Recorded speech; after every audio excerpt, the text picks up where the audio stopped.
નમસ્કાર. આજે અંતરના અનોખા આંગણે યોજાયેલી 9મી સરદાર સંગોષ્ઠીમાં અમારા સૌની સાથે સરદારને સ્મરવા માટે ઉપસ્થિત એવા સૌ સુગ્ન શ્રોતાઓનું સ્વાગત કરીએ છીએ. આજે 15મી ડિસેમ્બર છેલ્લા 8 વર્ષોથી બારડોલીના આંગણે મુકુલ ટ્રસ્ટ સરદાર સંગોષ્ઠીનું આયોજન કરતું આવ્યું છે અને એ આયોજનના પ્રેરણા સ્ત્રોત એટલે શ્રી નગીનદાસ સંઘવી કે જે છેલ્લા 8 વર્ષથી સતત સરદાર સંગોષ્ઠીના વક્તા તરીકે આપણી સાથે ઉપસ્થિત રહ્યા.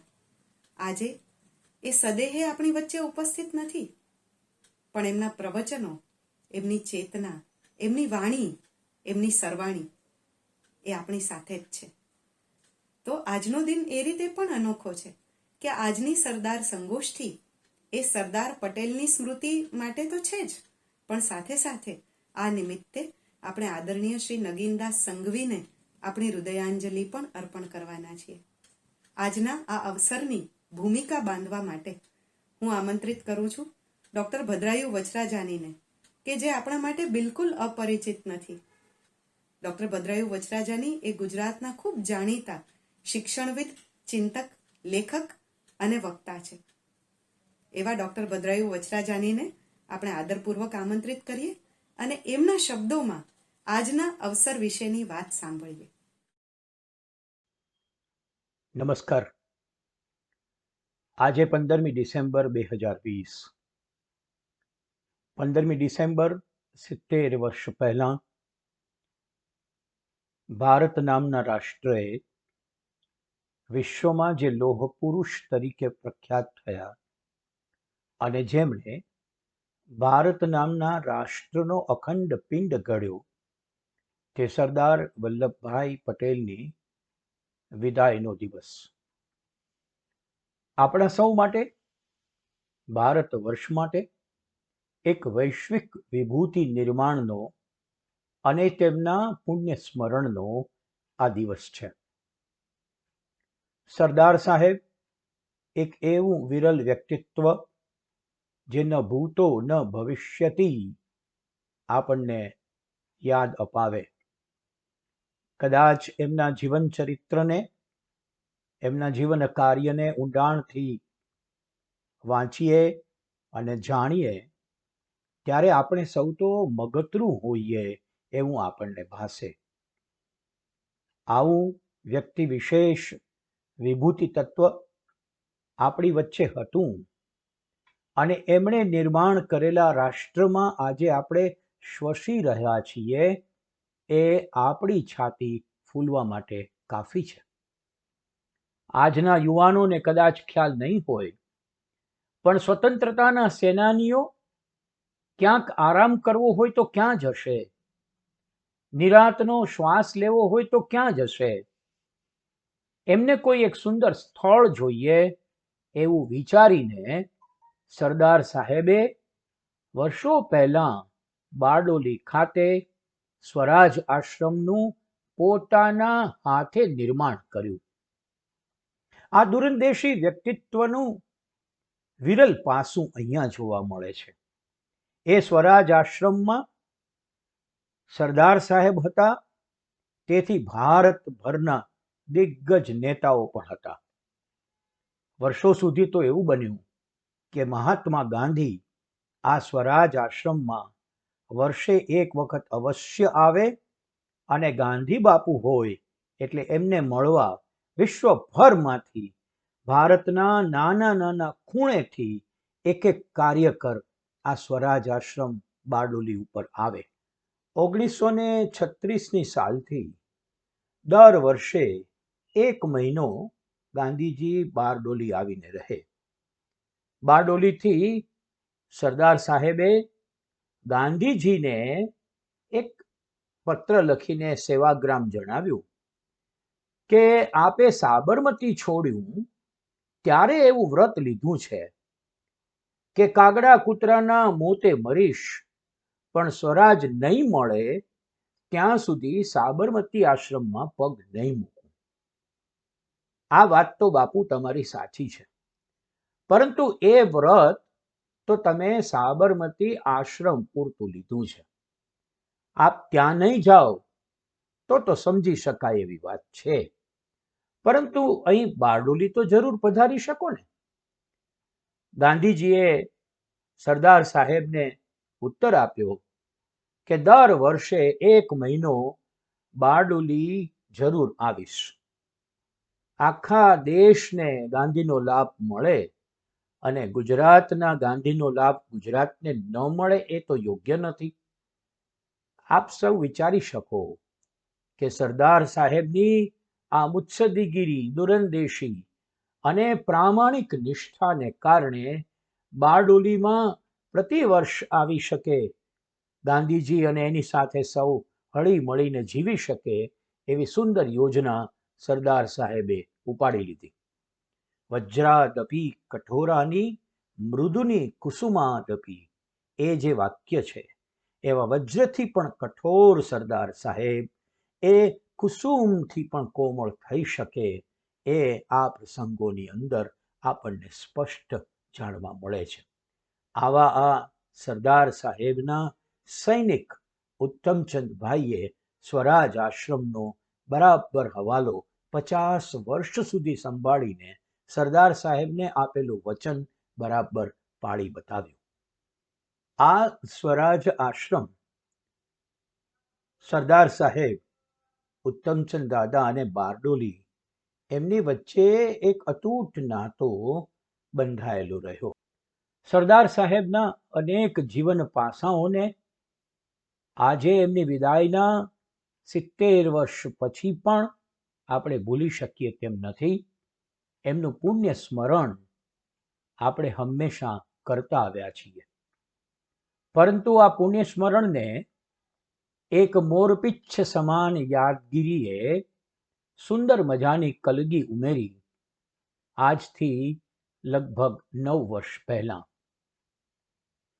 આપણને સૌને ખ્યાલ છે કે સરદાર સાહેબ જેમ શ્વેત વસ્ત્રોમાં શોભતા હતા, એમ અડગ, અડીખમ અને એક અભ્યાસુ વ્યક્તિત્વ પણ શ્વેત વસ્ત્રમાં આપણી વચ્ચે વર્ષો સુધી રહ્યું અને હમણાં થોડા માસ પહેલા જ એમણે વિદાય લીધી.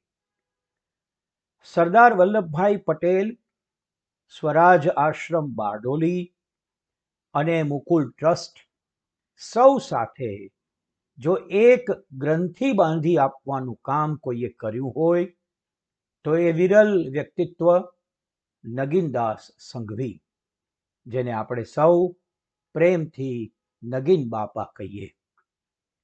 પૂજ્ય બાપુ, જેમને બહુ વાલથી બાપા કહે અને પરિણામે આપણે સૌ પણ નગીન બાપા કહીને વાલથી બોલાવીએ.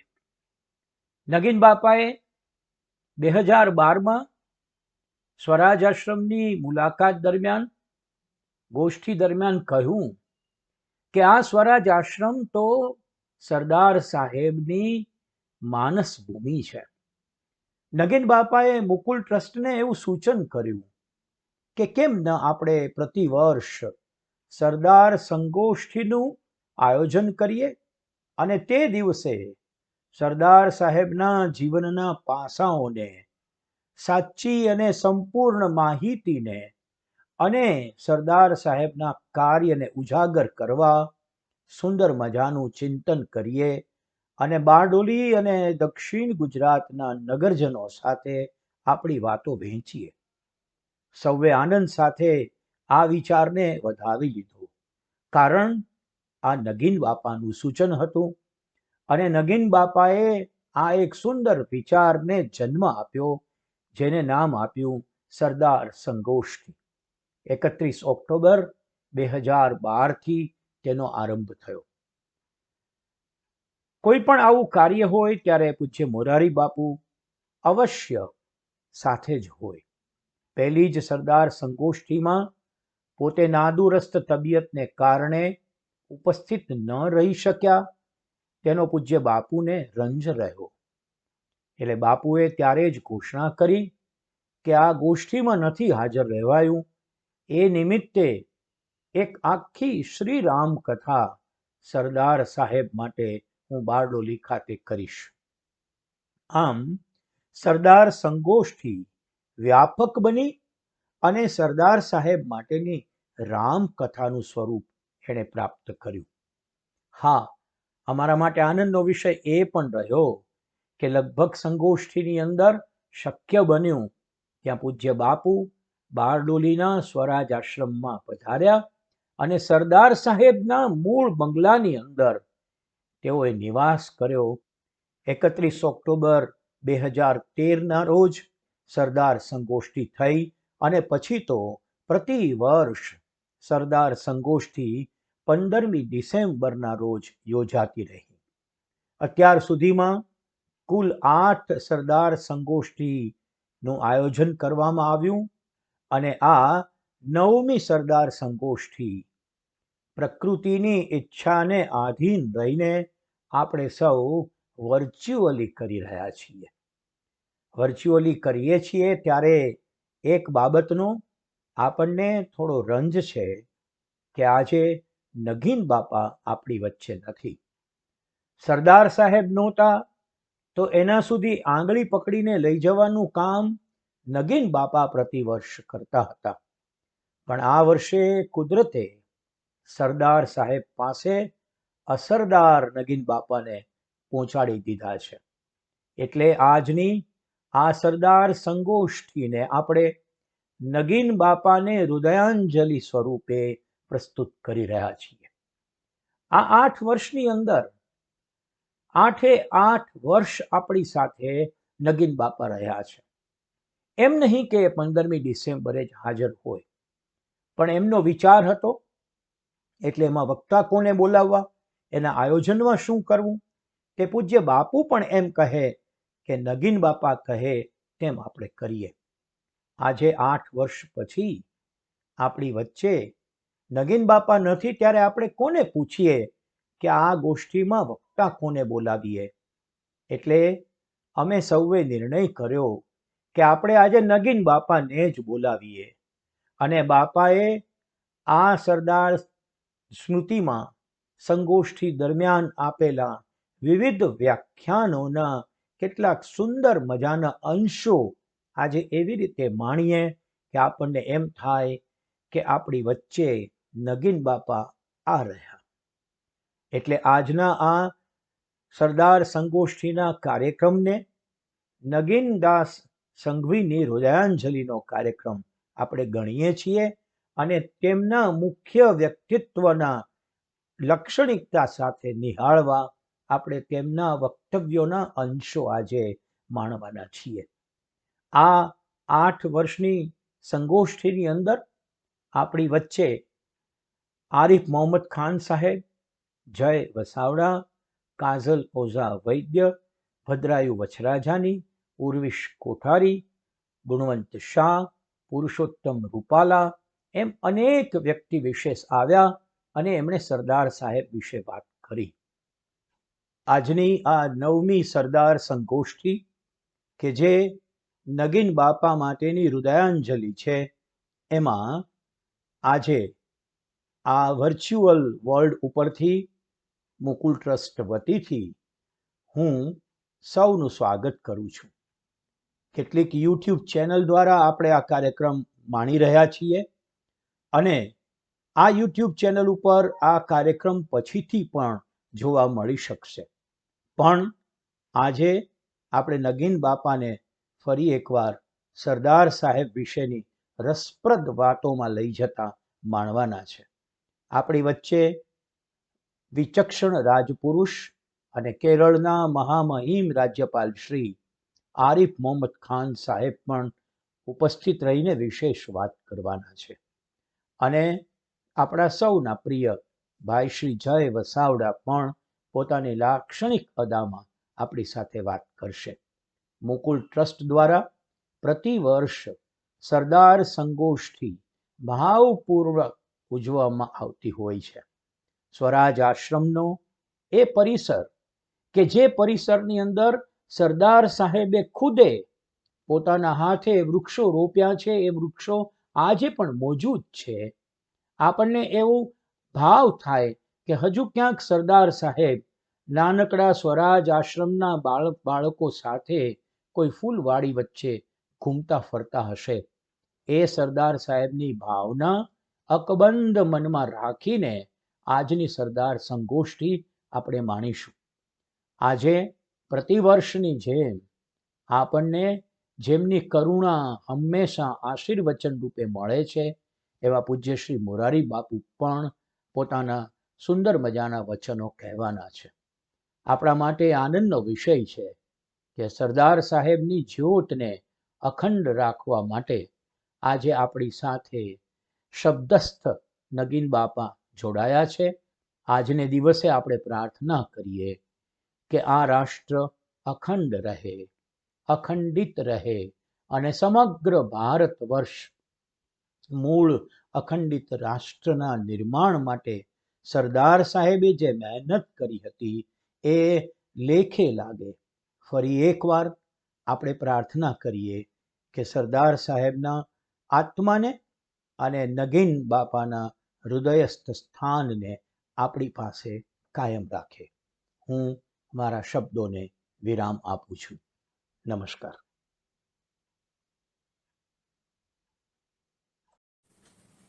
100 વર્ષની ઉંમરે પણ જેમના ચહેરા પર આપણે એક નિર્દોષ બાળક જેવું હાસ્ય સતત રમતું જોયું, જેમની વાણીમાં 20 વર્ષ જેવા યુવાનનો તરવરાટ આપણે સતત સાંભળ્યો, એવા શ્રી નગીનદાસ સંઘવી ભલે આજે આપણી વચ્ચે ઉપસ્થિત નથી, પણ એમનો શબ્દ દેહ, એમનો સ્વર દેહ એ તો આપણી વચ્ચે છે જ.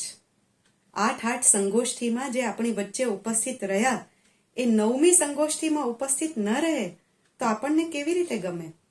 અને એટલે જ આજે એક અનોખી હૃદયાંજલિ સ્વરૂપે આપણે એમના વચનને સાંભળવાના છે. 100 વર્ષો સુધી જેમણે શબ્દની ધૂણી ક્યારેય ઠરવા નથી દીધી, એવા વ્યક્તિની સ્મરણ ધૂણીને આપણે કઈ રીતે ઠરવા દઈએ? તો આવો એમના ચૈતન્યને, એમના સ્મરણોને માણીએ, એમના અવાજને સાંભળીએ, એમની અભિવ્યક્તિને સાંભળીએ અને એમને હૃદયાંજલિ અર્પણ કરીએ. આ સભા સરદાર સાહેબને બહુ ગમે એવી સભા નથી. સરદાર સાહેબે પોતાને વિશે આખી જિંદગીમાં કોઈ દાડો કંઈ વાત કરી નથી. પોતાના વખાણ કોઈ દાડો સાંભળ્યા નથી. તમે એના ગુણ ગાઓ તો સરદાર નારાજ થાય. એટલે આપણે તો સરદારને નારાજ કરીને પણ આપણે આપણી ફરજ બજાવવા માટે અહીંયા ભેગા થયા છે. બારડોલીમાં સરદારની વાત કરવી એ ગંગાજળની લોટી ભરીને ગંગોત્રીમાં ઠાલવવા જેવું છે. બારડોલી સરદારની જન્મભૂમિ છે.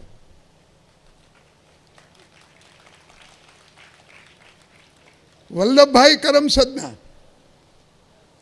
બેરિસ્ટર પટેલ અમદાવાદના, પણ સરદાર તો બારડોલીના જ કે નહીં?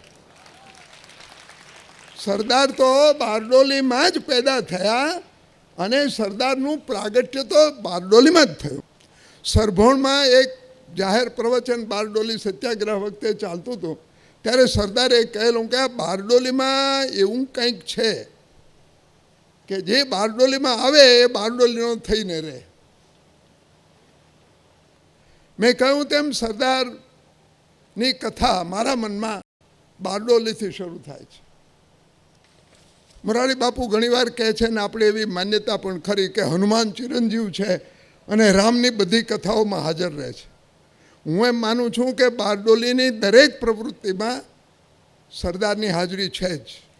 બારડોલીની જવાબદારી વધારે એટલા માટે છે કે તમારી પાસે તો સરદારનો આશ્રમ છે જે આખા હિન્દુસ્તાનનો એકમાત્ર આશ્રમ છે.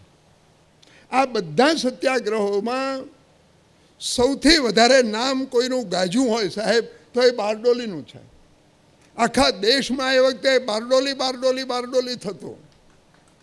અને મને બરાબર યાદ છે કે એ વખતે એક સ્લોગન અપાતું, બારડોલાઇઝ ઇન્ડિયા.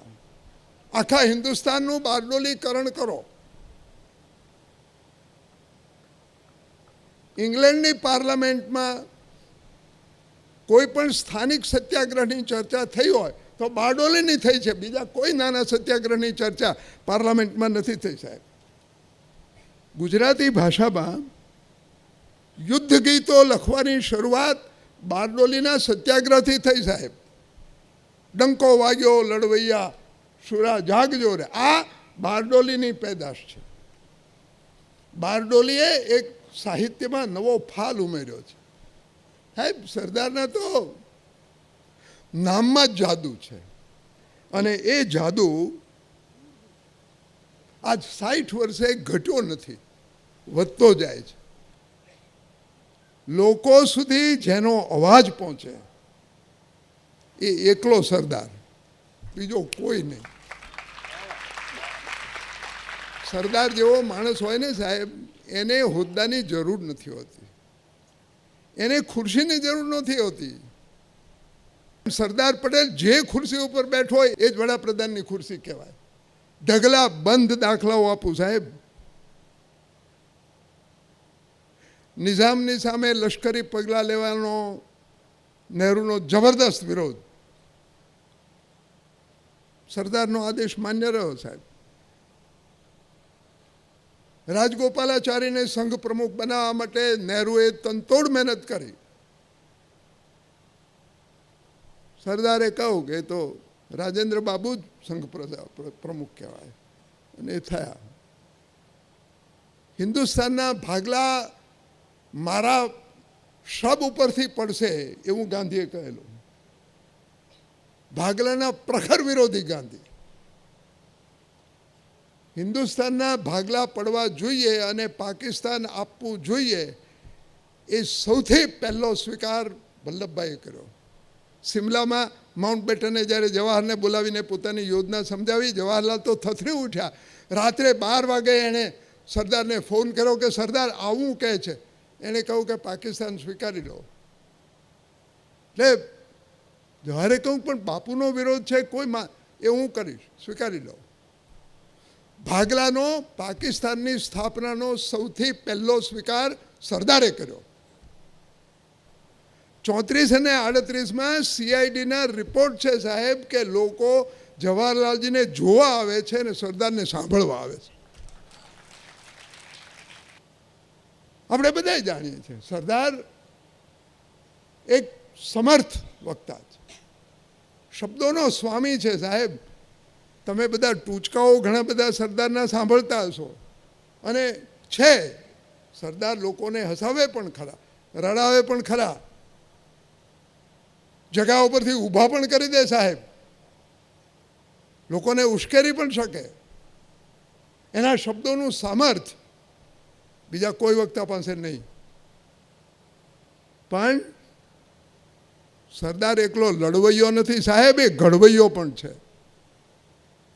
એને જેમ તોડતા આવડે છે એમ બાંધતા પણ આવડે છે. હું જ્યારે સરદારને જોઉં, એને મને તો કોઈ દાડો દર્શન થયા નથી, પણ એમને જ્યારે ફોટાઓ જોઉં, એમની મૂર્તિઓ જોઉં, ત્યારે મને હંમેશા સ્પાર્ટન લોકો યાદ આવે. સ્પાર્ટાના લોકો આખા ગ્રીસમાં મોટામાં મોટી લડાયક કોમ, આખું ગ્રીસ એ લોકોએ જીતેલો, અને પોતાના શહેરની ફરતા કિલ્લા ન બાંધે. એટલે કોઈએ પૂછેલું કે તમે લોકો કિલ્લા કેમ નથી બાંધતા? તેણે કહ્યું કે અમારા જુવાનની છાતી એ અમારો કિલ્લો છે. કિલ્લા ફિલ્લા હું વળી દિવાલથી કંઈ ચાલતું હશે? એ સ્પાર્ટન પ્રજા, એમાં પણ ચૂપ જ રહેવું પડે, બોલાય નહીં, ઓછામાં ઓછું બોલવાનું, એ સ્પાર્ટનનો નિયમ. સરદાર સ્પાર્ટન છે. હિન્દુસ્તાનના ઇતિહાસમાં સંસ્કૃતમાં એક શ્લોક છે સાહેબ કે સિંહને વનરાજ કહેવાયો છે. સિંહનો કોઈ અભિષેક કરવા જાય? સિંહને કોઈ રાજ તિલક કરે? એ તો સ્વયં એવ મૃગેન્દ્રતા, એના પરાક્રમથી એ વનનો રાજા છે. એમ સરદાર એના પરાક્રમથી રાજા. ભારત રત્ન તો તમે ગમે ત્યારે આપો સાહેબ, પણ સરદાર તો 1930થી ભારત રત્ન છે જ. મારી એક જ વિનંતી છે સાહેબ કે સરદારની દરગાહ પર રોજ નવા ફૂલ ચડાવો. મહાભારતના વિદુર નીતિમાં ઓજસ્વી માણસના 8 લક્ષણો બતાવ્યા છે. એમાં એક લક્ષણ છે અબહુભાષિતા. બહુ બડબડ ન કરે એ તેજસ્વી ગણાય. મેં તો ઘણી બધી બડબડ કરી છે, પણ આપણે ક્યાં તેજસ્વી માણસ છીએ. નમસ્કાર.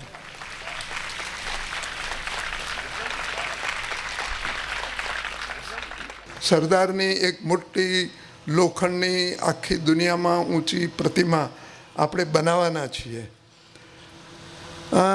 એ તો ઠીક જાણે, એમાં મજા પડે આપણને, પણ જે જગાએ એ ભૂમિપૂજન થયું એ બેટનું નામ સાધુ બેટ છે. સરદારને આપણે રાજકારણી માણસ તરીકે ઓળખીએ છીએ, પણ સરદાર સાધુ માણસ છે. અને મને વધારે આનંદ એ વાતનો છે કે 1 મહિના સવા મહિના પછી આ સાધુ પુરુષની કથા એક બીજો સાધુ પુરુષ પણ બારડોલીમાં કરવાનો છે. એટલે બારડોલી માત્ર સરદારને ઉજવતું નથી, પણ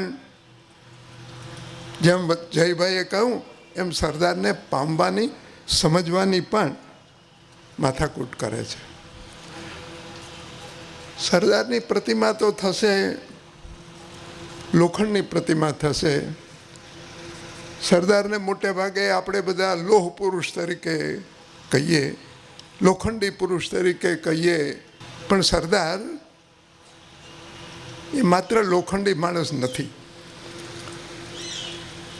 એ લોખંડી ચહેરો, લોખંડી બોલચાલ, લોખંડી વર્તાવની પાછળ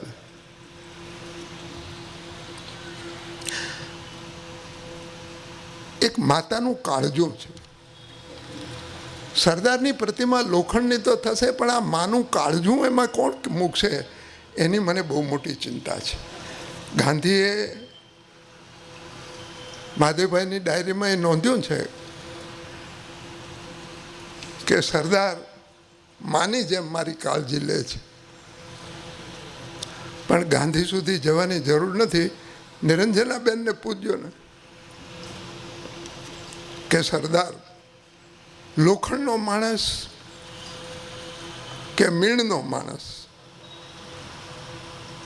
એ બંને છે. સરદાર વલ્લભભાઈ ગાંધીના ભક્ત, આંધળા ભગત નહીં પણ ભક્ત. બાપુ કહે એની પાછળ પાછળ ચાલે, એક અક્ષર બોલે નહીં. એમનું જે કડપ, એમણે જે કહ્યું ને કે કોઈ પણ માણસને જે કંઈ વ્યાજબી હોય એનાથી ઓછું પણ નહીં, એનાથી વધારે પણ નહીં, અને એમાં પોતાના પારકાનો કોઈ ભેદ નહીં. સરદારની તોછડાઈ જાણીતી, અને કોઈ પણ માણસને પારખ્યા પછી સ્પષ્ટ રીતે એને કહેવું. છત્તીસગઢના રાજાઓ, 14 રાજાઓ, ટીણિયા મીણિયા રાજાઓ, એમને હિન્દુસ્તાનની જોડે ભળવા માટે સરદારે દરખાસ્ત કરી. મિટિંગ ગોઠવાણી. વીપી મેનનને એમણે આગલી રાત્રે મોકલ્યા કે એમને સમજાવો કે હિન્દુસ્તાનમાં ભળી જાય, એ લોકો એકલા નહીં જીવી શકે. આખી રાત વીપી મેનને એમની જોડે માથાકૂટ કરી. સવારે સરદાર આવ્યા અને પૂછ્યું કે શું થયું મેનન? તો કે માનતા નથી. સારું. સરદારે એમને કહું કે મારે તમને એક જ વાક્ય કહેવાનું છે. You are the ulcers on the body politic of India. If you cannot be cured, you will have to be operated upon. તમે હિન્દુસ્તાનના શરીરે થયેલા ગુમડાઓ છો. જો તમને મટાડી નહીં શકું તો મારે તમને કાપવા પડશે. સરદારે આટલું જ કહ્યું અને પછી એણે કહું કે હવે તમે એની જોડે વાત કરી લો. સરદારે કોઈ દિવસ પોતાને વિશે કશું જ કહ્યું નહીં. એનું પરિણામ એ આવ્યું છે કે આપણે આજે સરદારના વિચારો, સરદારની યાતનાઓ, સરદારની માનસિકતા આપણે સમજી શકતા નથી, કારણ કે આપણી પાસે એનો કોઈ પુરાવો નથી. સરદારના જીવનના પણ અનેક પાસા છે, અને મને એ વાતનો બહુ આનંદ છે કે આપણે જ્યારે સરદારની વાત કરીએ ત્યારે હંમેશા સરદાર કેવા લડાયક હતા, સરદાર કેવી રીતે મોટી લડાઈઓ લડતા, કેવી રીતે માણસને હંફાવતા, કેવી રીતે પોતાના શત્રુને જીતી લેતા, કેવી રીતે બધા માણસો એમની સામે ચત્તાપાટ થઈ જતા. સરદાર લડાયક હતા, શૂરવીર હતા, સેનાપતિ હતા. એ સરદારનું ચિત્રણ સાચું, પણ એક તરફી ચિત્રણ, એ સરદારનું અધૂરું ચિત્ર છે. સરદાર લડે પણ સમાધાનનો પૂરેપૂરો છેલ્લી ઘડી સુધી મહેનત કરે. કોઈ પણ સેનાપતિ, સારો સેનાપતિ, ઉત્તમ સેનાપતિ હંમેશા લડાઈની વાત છેલ્લી રાખે. પણ આ દુનિયામાં સેનાપતિ જેને કહેવાય એવા તો બે જ માણસો પાક્યા. આ દુનિયાના ઇતિહાસમાં બે જ સેનાપતિ છે. 2000 વર્ષ પહેલા એકલે હાથે આખા રોમન સામ્રાજ્યની સામે 18 વર્ષ સુધી જેને લડત ચલાવી એવા હેનિબાલે સેનાપતિએ જે કરવું જોઈએ એની એક યાદી બનાવી છે. સેનાપતિનું કામ શું? પહેલું એણે કહ્યું કે સેના માટે ખોરાકની વ્યવસ્થા કરવી, અનાજ આપવું. બીજું કામ, લશ્કરના માણસો આરામથી સલામત રીતે રહી શકે એવી જગ્યા આપવી. સરદારે શું કર્યું સાહેબ? સરદાર લડ્યા એવી બધા તમે વાતો કરો છો, પણ સરદારે સ્વાતંત્ર્ય સૈનિકોના યોગક્ષેમની જેટલી ખેવના કરી છે, નાના નાના કાર્યકરોના ખાવા પીવાનું, ઘર કેમ ચાલે છે એની જે સરદારે ચિંતા કરી છે એટલી ચિંતા બીજા કયા આગેવાને કરી છે? ઢેબરભાઈએ મને એકવાર વાત કરેલી. આ સરદાર હોમ મિનિસ્ટર હતા, ત્યાં કંઈક એને મળવા ગયેલા. વાત પૂરી થઈ પછી ઢેબરભાઈ નીકળતા હતા એટલે સરદારે કહ્યું કે ઢેબર, ઓલો પાલીતાણાનો ગાંડિયો શંભુ શું કરે છે? શંભુ શંકર ત્રિવેદી, સત્યાગ્રહી, પૂરો પ્રમાણિક, પણ ગાંડો એવો કે બીજું વિશ્વયુદ્ધ શરૂ થાય ત્યારે વિશ્વ શાંતિ માટે પાલીતાણામાં અપવાસ કરે, આવો ગાંડો. સરદારે કીધું કે એ તો ગાંડો છે, એને ખબર નહીં પડે, પણ એની વહુનું શું થાય? સરદારે કેટલા માણસોના યોગક્ષેમની વ્યવસ્થા કરી છે. આ સરદાર માટે સરદાર છે. એ પહેલું કામ ખોરાક. અને સાહેબ, રહેઠાણની વ્યવસ્થાનું હું આશ્રમમાં ઊભો રહીને શું વાત, આ આશ્રમ શું કામ ઊભો થયો? આ આશ્રમ શું કામ સ્થપાયો છે? સ્વાતંત્ર્ય સૈનિકોને રહેવા કરવાની સગવડ મળે માટે આશ્રમની સ્થાપના સરદારે કરી. અને આ આશ્રમમાં કેટલા સ્વાતંત્ર્ય સૈનિકોને આશરો મળ્યો સાહેબ? કેટલા સ્વાતંત્ર્ય સૈનિકોને અહીંયા સારવાર થઈ ગયા? કોઈ નિરંજનાબેનને પૂછો ને. આ સરદાર છે. અને માટે એ સરદાર તરીકે સફળ થયા છે. કારણ કે સરદારને તમે જ્યારે લોખંડી માણસ કહો અને સરદારને તમે જ્યારે એક લડાયક માણસ કહો ત્યારે તમે સરદારને એક અધૂરા, એક બાજુના, એક વિકલાંગ તરીકે રજૂ કરો છો. સરદારનું આખી જિંદગીમાં વધારેમાં વધારે કામ સર્જકનું કામ છે. સરદારની આખી જિંદગી સર્જન કાર્યમાં વીતી છે. સરદારે અમદાવાદનું સર્જન કર્યું, બારડોલીનું સર્જન કર્યું, બધા રજવાડાઓને ભેગા કરીને ભારતનું સર્જન કર્યું. અને બંધારણ સભામાં સરદારનું જે કામ છે ને સાહેબ, એને કારણે આ દેશમાં લોકશાહીનું સર્જન સરદારે કરેલું છે.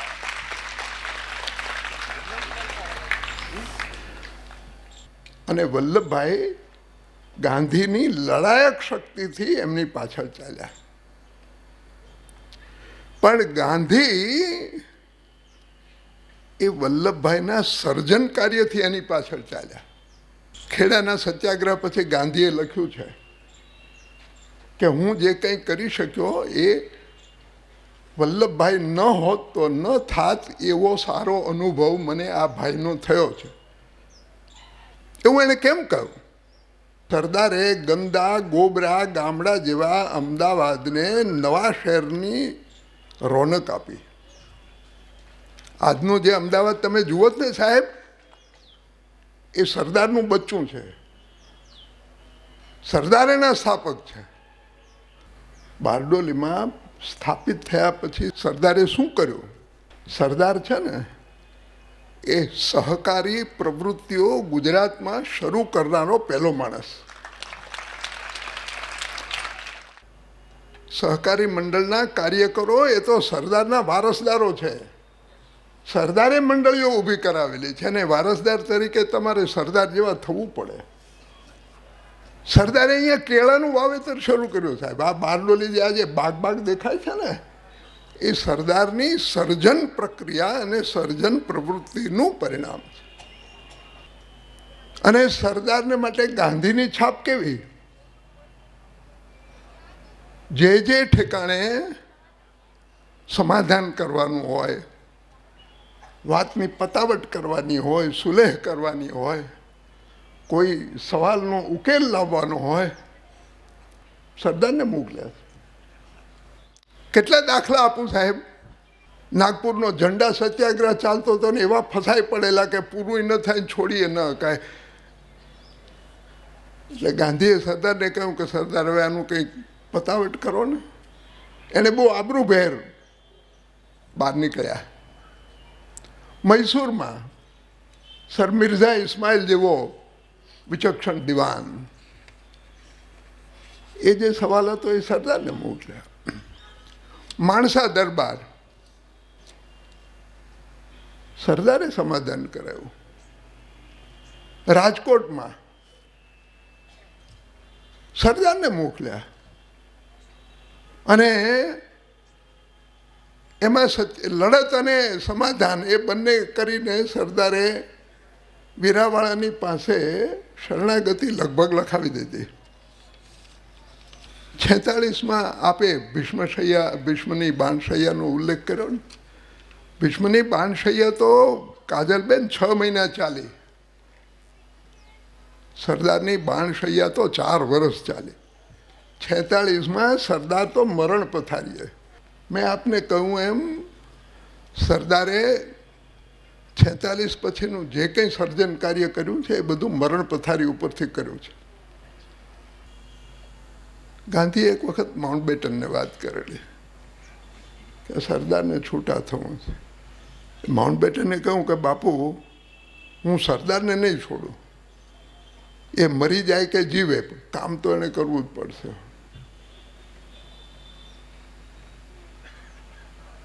ને પછી માઉન્ટબેટને એક વાક્ય કહ્યું કે બાપુ,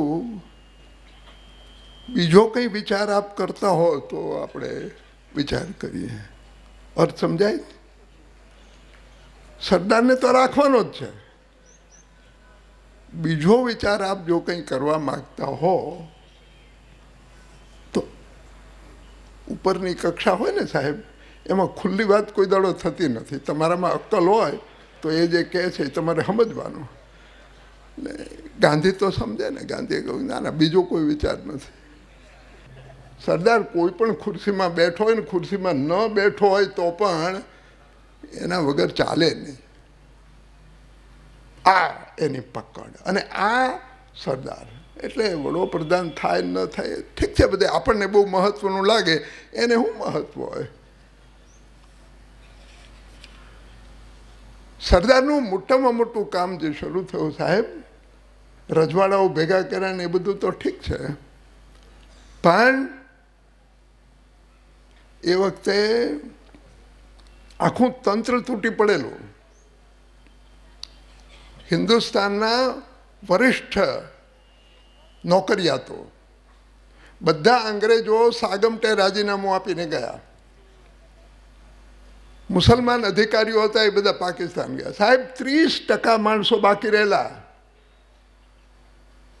આખા નોકરિયાત તંત્રમાં, 63%. અને એ લોકો પણ રાજીનામું આપવાની તૈયારીમાં હતા, કારણ કે એમને ડર હતો કે અંગ્રેજોની રાજવટ નીચે અમે આ કોંગ્રેસીઓને જેલમાં પૂર્યા છે, કેસ ચલાવ્યા છે, ત્રાસ આપ્યો છે, હવે આ બધા અમારા ઉપર વેર વાળશે. સરદારે આ બધા અધિકારીઓને મળવા બોલાવ્યા. એમણે કહ્યું કે ભૂતકાળ ભૂલી જાઓ, અમે ભૂલી જઈએ, દેશને ઘડવાનો છે, ચાલો. સાહેબ એમણે 3 સર્વિસીસ IAS, IPS, IFS શરૂ કરાવી. હાથમાં મળ્યા એ બધાને અધિકારી બનાવ્યા, તાલીમ આપી, તૈયાર કર્યા. 6 મહિનામાં હિન્દુસ્તાનનું રાજતંત્ર ફરી પાછું બરાબર પકડ જામી. આ કામ કરતાં પાકિસ્તાનને 5 વર્ષ લાગ્યા. આ જો 6 મહિનાને 5 વર્ષનો તફાવત સમજાય તો સરદારના કામની તમને કદર થાય. આ ખરું કામ છે, નહીતર હિન્દુસ્તાન પાયમાલ થઈ જાય. બંધારણ સભાનું કામ સાહેબ, બંધારણ સભામાં સરદાર 3 મોટી કમિટીઓના ચેરમેન. સૌથી મોટું કામ મૂળભૂત અધિકારો, ફંડામેન્ટલ રાઇટ્સ કમિટીના ચેરમેન સરદાર. આજે હિન્દુસ્તાનમાં જે સ્વાતંત્ર્ય આપણે ભોગવીએ છીએ ને, સરદારે આપેલું સ્વાતંત્ર્ય છે. એમણે આ બધા ફંડામેન્ટલ રાઇટ્સો નક્કી કરાવ્યા છે. બંધારણમાં મિલકતના અધિકારની મોટી ચર્ચા થયેલી. માણસને માલ મિલકત તો આપવી જ પડે, નહીતર તો માણસ કંઈ કામ જ ન કરે. પણ મિલકતનો અધિકાર આપો તો જાગીરદારીનું શું થાય? મોટી મોટી જમીનો પકડીને રહેનારા અને ગરીબ ખેડૂતોને ગણોત આપીને ખેડૂતનો લોહી ચૂસનારા આ જમીનદારોને નાબૂદ કરવા, એમાં સરદાર પાકો. ખેડે એની જમીન હોવી જોઈએ, એ સરદારનો નિર્ણય. પણ કેવી રીતે થાય? તમે મિલકતનો અધિકાર આપો, પછી તમે ખેડે એની જમીન કેવી રીતે આપી શકાય? કાંઈ જ ન થાય. એનો રસ્તો સરદારે કાઢેલો. એમણે કહ્યું કે મિલકતનો અધિકાર ખરો, પણ જમીન સુધારણા માટે જમીન કબજે કરવાની સત્તા સરકારને અપાશે. સરદાર લડવૈયો ખરો, જબરો લડવૈયો, સરસેનાપતિ. પણ જેટલો લડવૈયો છે એના કરતાં વધારે ઘડવૈયો છે.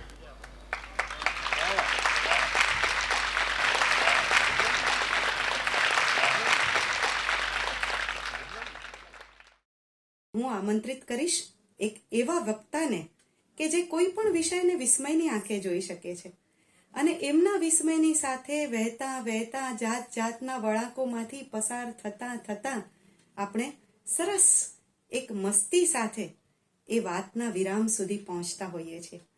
એવા સરસ લેખક, એવા સરસ વક્તા, એવા લોકપ્રિય વ્યક્તિ એટલે શ્રી જય વસાવડા. તો આવો આજના દિવસે પ્રાસંગિક વાત કરવા માટે હૃદયપૂર્વક આમંત્રિત કરીએ શ્રી જય વસાવડાને. નમસ્કાર, જય સિયારામ. હું જય વસાવડા. આપ બધાને હું સરદાર સંગોષ્ઠીમાં સ્વાગત કરું છું એમ કહીશ. સૌથી પહેલાં વંદન તો મારા પ્રિય બાપુને. બાપુની પ્રેરણા, બાપુની ઈચ્છા અને બાપુનો પ્રેમ. પ્રેરણા તો ઘણા આપતા હોય છે, પ્રેમ બહુ ઓછા આપતા હોય છે. તમારા બાપુ પ્રેરણા તો આપે પણ પ્રેમ પણ આપે. એને કારણે તો આ સંગોષ્ઠી આટલી સરસ ચાલી, અને બાપુ ન હોત તો હું જ આ સંગોષ્ઠીમાં ન હોત. તો પ્રિય બાપુ અને મહામહિમ આરિફ મોહમ્મદ ખાન સાહેબ, બહુ સરસ ગોષ્ઠી અમારી થઈ હતી. સરદાર સંગોષ્ઠી સ્ટેજ ઉપર ચાલી, એના કરતાં પ્રજ્ઞાબેનની ઘરે બીજે દિવસે ગઈ સરદાર સંગોષ્ઠી પછી અમારી સરસ ગોષ્ઠી ચાલેલી. મને હજી યાદ છે, એ 2 વર્ષ પહેલાંની વાત. ત્યારે એ પધારેલા અને ખૂબ સચ અ સ્કોલર પર્સન. કેવી શાર્પ મેમરી, કેટલી સરસ વાતો કરે, અદ્ભુત. પ્રિય ભદ્રાયુભાઈ, અને એ પણ પ્રેમ મંદિરના ગુરુજન છે. અને ભદ્ર આયુ અમે તો હસતા હસતા કહીએ, એમની સ્વભાવમાં પણ ભદ્રતા છે અને સરસ રીતે જીવન જીવે છે, જે આપણી વચ્ચે નથી, સદેહે નથી. શબ્દદેહે તો આજીવન રહેવાના છે ગુજરાતી ભાષામાં, પણ જેમની હાજરી આ વાત કરતી વખતે હું તો વિડીયો રેકોર્ડિંગ કરું છું અને છતાંય વર્તાયા કરે એવા અમારા નગીનદાસ કાકા. 2020 ખૂબ છીનવી લીધું આપણી પાસેથી અને અમારા નગીન બાપા જતા રહ્યા. હજી માર્ચ મહિનાની અંદર નવસારીની ગુરુક્રાંતિ શિબિર માધુભાઈને હું કરીએ, એમાં નગીન બાપાને મેં બોલાવેલા શિક્ષણ ઉપર બોલવા માટે. ટટ્ટાર ઉભા રહીને બોલ્યા. જન્મદિવસ શતાયુ થવાને થોડાક દિવસોની વાર હતી. ટેસ્ટથી પેટીસ ખાધી. એટલે 100 વર્ષનું આયુષ્ય તો મંગાવી, પણ બાપાની જેમ આપણે પેટીસ ખાઈ શકીએ એવું આયુષ્ય એનાથી લાસતો વાસ્તો કર્યો. પછી બોલવા માટે અમે કહ્યું કે ખુરશી રાખે કે નહીં, ઊભો રહીને બોલીશ. કાયમ હું કાયમ એમના ઉંમરનો, એમના વાર્ધક્યનો અને એમની વૃદ્ધિ થતી ચેતનાનો બંનેનો ઉલ્લેખ કરું મારા પરિચયની અંદર. અને કાયમ એમ કે મારામાં ઉંમરથી વધારે કંઈ બીજું સમજવા જેવું નહીં હોય, એટલે બધા આ જ કહ્યા કરે છે. અને પ્રખર એટલે તો પ્રખરમાં ખર આવે, એટલે ખર એટલે ગધેડો, એમ હસતા હસતા રમૂજ કરે પોતાના ઉપર પણ. અને એમ કરીને શરૂઆત કરે. અને મને યાદ છે રોઈ પડેલા છેલ્લે એ વ્યાખ્યાનની અંદર. બહુ દુઃખદ ગણાય, પણ સાચી વાત છે. શું કામ રોઈ પડેલા? રોય એટલે પડેલા કે એણે એમ કહ્યું કે કેટલી ગરીબી છે આ દેશમાં. લોકોને કંઈ અંદાજ આવે છે? જાત જાતની વાતો કરે છે, પણ કે કેટલા લોકો, ત્યારે તો હજી આ મજૂરોનું આપણે જે બધું જે જોયું, આપણે માઇગ્રેશન, એ તો જોયું નહોતું. એ વખતે બાપાએ કહ્યું કે શિક્ષણની આપણે વાત કરીએ છીએ, આપણે વાત કરીએ કે 30% લોકો પાસે 2 ટંક ખાવાની જોગવાઈ નથી. ક્યાંથી આપણે આ શિક્ષણની બધી વાતો એના સુધી ક્યારે પહોંચાડી શકશું? એ જે અંતરનો તાર એમનો જે આખો જોડાયેલો હતો સમાજ સાથે, એ બહુ અદ્ભુત વાત છે. રાજકીય વિશ્લેષકે એમની બહુ અધૂરી અને બહુ ટૂંકી ઓળખાણ છે મિત્રો. અંતરનો તાર જોડાયેલો હોય, જેની આંખમાં આંસુ આવી જાય. દેશને શિક્ષણ અને ગરીબીની વાત કરતાં પોતે અધ્યાપક તરીકે રહ્યા હોય, હેડ ઓફ ધ ડિપાર્ટમેન્ટ રહ્યા હોય મુંબઈની પ્રતિષ્ઠિત યુનિવર્સિટીમાં, અને કોલેજોની અંદર ભણાવ્યું હોય. ચંદ્રકાંત બક્ષી જેવા વિદ્યાર્થીઓ, હું જ્યારે એમને ઓળખતો નહોતો, મળ્યો નહોતો, ત્યારે અમારું કનેક્શન જે હતું એવું હતું કે બક્ષી સાહેબે મને મારા બુકની પ્રસ્તાવના જ્યારે લખી, ત્યારે એમ કહ્યું કે બક્ષીએ એના જીવનમાં માત્ર 2 જ વ્યક્તિના બુકની હોંશે સામે ચાલીને પ્રસ્તાવના લખી દીધી છે. એક નગીનદાસ સંઘવી, જે મારા ગુરુ હું ગણું છું. ભલે અમારી સાથે ઘણીવાર વૈચારિક અમે તડાફડી બોલાવીએ, પણ હું એમને અદ્ભુત રીતે મારા ગુરુ ગણું છું. અને બીજા જય વસાવડા, કે જેને હું મારો આગળનો અનુગામી ગણું છું, એવું એમણે કહેલું મને ફોન પર, અને લખી પણ દીધી પ્રસ્તાવના. એટલે અમારું એ કનેક્શન. હું સંઘવી સાહેબને સમકાલીનથી વાંચતો થયો. એ પહેલાં મને પરિચય નહોતો એમના લખાણોનો, અને એ ત્યારથી વાંચતો થયો, અને એમ મને પરિચય થયો. અને આજે બધા મિત્રોને એવું થતું હશે કે સરદાર સાહેબની સંગોષ્ઠીમાં આ સંઘવી સંગોષ્ઠી ક્યાંથી થઈ ગઈ? સરદાર સંગોષ્ઠીમાં નગીન બાપાને જ આજે એક સ્મરણાંજલિ આપવાનો, ભાવાંજલિ, હૃદયાંજલિ આપવાનો કાર્યક્રમ ગોઠવાઈ ગયો. સરદાર સાહેબ તો સ્વાભાવિક પડે, સરદારના સ્મરણ માટે મરણ પછી પણ સ્મરણ અકબંધ રહે છે, સ્મૃતિ શેષ રહે છે વ્યક્તિ, એના માટે તો આ સંગોષ્ઠી યોજાય છે. અને બારડોલી ખૂબ હોશથી, ભાવથી, મારે બારડોલીને એક સલામ કરવી પડે કે સરદાર સાહેબને તો બહુ યાદ કરે બધા, પણ આવી સરસ સંગોષ્ઠી, અને જે મેદની ઉમટી પડે, જે જનમેદની હૈયું દળાય એટલી, અને હૈયાથી જ આવે, ભાવથી આવે. સરદાર સંગોષ્ઠી છે. આપ બધા ભાવકો દેશ પરદેશના સાંભળી રહ્યા છો, ઓનલાઈન પણ. નગીનદાસ સંઘવીની સંગોષ્ઠી હું એટલે કરું છું કે એક તો સરદાર પટેલ એક સમર્પિત જીવન, રાજમોહન ગાંધીનું પુસ્તક એમણે અંગ્રેજીમાંથી ગુજરાતીમાં ઉતાર્યું ને પછી જ ગુજરાતીના મોટા લેખકોએ પણ સરદાર સાહેબ વિશે લખવાની શરૂઆત કરી. ત્યાં સુધી સ્કોલરી વર્ક જે ગાંધી યુગમાં થયા હતા એ જ વર્ક હતા, પણ એ સિવાય નાના મોટા થોડા ઘણા પુસ્તકો હતા. પણ નગીનદાસ સંઘવીએ ભગીરથ બનીને સરદારના સર્જનનું, સરદાર વિશેની એક દળદાર સ્કોલરી બુક, અને એ ગાંધીજીના દોહિત્રએ લખેલી, રાજમોહન ગાંધીએ. અને એમણે ગુજરાતીની અંદર સરસ રસાળ કહી શકાય એવો, ભલે બલ્કી બુક પણ તમે સરસરાટ વાંચી શકો એવો અનુવાદ કર્યો, અને સરદારને ફરીથી પુનર્જીવિત કર્યા. જેમ અહલ્યા શિલા બનેલી ને રામના સ્પર્શે ફરીથી સજીવન છે, જેમ કુબ્જા કૃષ્ણના સ્પર્શે ફરીથી એક જીવનના ઉલ્લાસની અંદર પ્રગટી, એમ સરદાર ફરીથી સજીવન કરવાનો યશ એમણે લીધો નહીં ક્યારે, પણ ફરીથી સરદારની વાતો થઈ અને કેટલાય સરદારના પ્રસંગો આજકાલ જે કેટલા બધા લેખકો મારા જેવા બીજા બધા પણ કંઈક પણ મોટિવેશનલ સ્પીચમાં કથાઓમાં લેતા હોય છે, એમાંથી મોટા ભાગના એ પુસ્તકના હોય છે. એટલે સરદાર સાથે હું એમનું અનુસંધાન જોડું છું. સરદારનું એક લાક્ષણિકતા મને બહુ ગમે, હું ખૂબ બોલ્યો છું સરદાર સંગોષ્ઠીમાં જ સરદાર વિશે. આખું સુપર હીરો સરદાર પુસ્તક તો હવે લખીને મૂકી દીધું આપ બધાની સામે, એટલે મારે હવે તો વધુ શું કહેવાનું હોય. પણ આમ સરદાર જેમ અત્યારે ખેડૂતોની ચર્ચા ચાલે છે, સરદાર એમ કહેતા ને કે ભાઈ તમે ભણજો, પણ જેમ ખેડૂતનો બળદ છે એ મોટર જોઈને ભડકી જાય, એમ ભણેલા માણસને જોઈને ખેડૂત ભડકી જાય એવું ન કરતા. એના એક વાલના દાણા બે વાલના દાણા કેમ થાય એવું કંઈક જ્ઞાન એને આપજો. આ સરદારનો એક ગુણ હતો સંવેદના. સંવેદના એટલે શું? સમવેદના. બીજાની વેદનાને સમ તમારા જેવી જ તમે ગણી શકો, એ સંવેદના. આ સરદારનો આ ગુણ નગીનદાસ સંઘવીમાં હતો, જેની મેં વાત કરી. હોય પડે બીજાની વાત કરતા તો વ્યક્તિગત વાતો મારી સાથે કરેલી. ખભે હાથ મૂકીને કે જયભાઈ આ બધું સહેલું છે. પૂર્વસૂરીઓને આપણે હાજર ન હોય ને એવી જગ્યાઓએ આપણે હાજર રહ્યા વગર આલોચના કરવી, નિંદા કરવી, ટીકા કરવી સહેલી છે, પણ ત્યારે જાહેર સાહસો સિવાય છૂટકો નહોતો. ત્યારે થોડાક સમાજવાદને કલ્યાણ યાદ જે ન હોત તો ભાંગી પડત, બધું નક્સલાઇટ જેવું થઈ જાત, તૂટી જાત તંત્ર સ્થાપિત કરવા માટે મલમ ચોપડવાની જરૂર હતી. કહેતા કે ગાંધી કેટલી બધી લડાઈઓ હારી ગયા, કોઈ ચળવળ સફળ ન થઈ. આમ જુઓ તો દાંડીકૂદથી શરૂ કરી અને કેટલી બધી ચળવળો છે એ નિષ્ફળ ગઈ, પણ સૌથી મોટી લડાઈ જીતી ગયા. ભારતમાં લોકતંત્રની સ્થાપના કરવાની, એક ભારતની માગ કરવાની અને સમગ્ર ભારતનો એક નકશો બને. અને એ નકશો ક્યારે બન્યો? સરદાર હતા તો બન્યો. અને સરદાર ક્યારે હતા? ગાંધી હતા તો સરદાર છે, આઝાદીની લડતમાં હતા. અને તો એક અખંડ ભારતનો નકશો આપણી પાસે આવ્યો. એમણે એક સરસ ઓબ્ઝર્વેશન આપેલું. જો એનાલિસિસ અને આંકડાઓ છે ને આજકાલ ગુગલેશ્વર મહાદેવના મંદિરે રોજ છલકાય છે, પણ એમાંથી તારણ કાઢવું, એમાંથી કસવું, જેમ મધુમાખી હોય એ જેવી રીતે મધુરસ પેદા કરે, ફૂલો ઉપર ફરીને, એ કામ સંઘવી સાહેબ કરે અને પોતાનો લોપ કરી દે. સરદાર સાહેબ જેવો જ સ્વભાવ, પોતાનો લોપ કરી દે વચ્ચેથી, પોતે બહુ પ્રગટ ન થાય વચ્ચે, અને હળવેકથી વાતને વહેવા દે. સંવેદનાની સાથે સાહસ પણ ખરું. સાહસ સરદાર જેવું સ્પષ્ટ બોલે.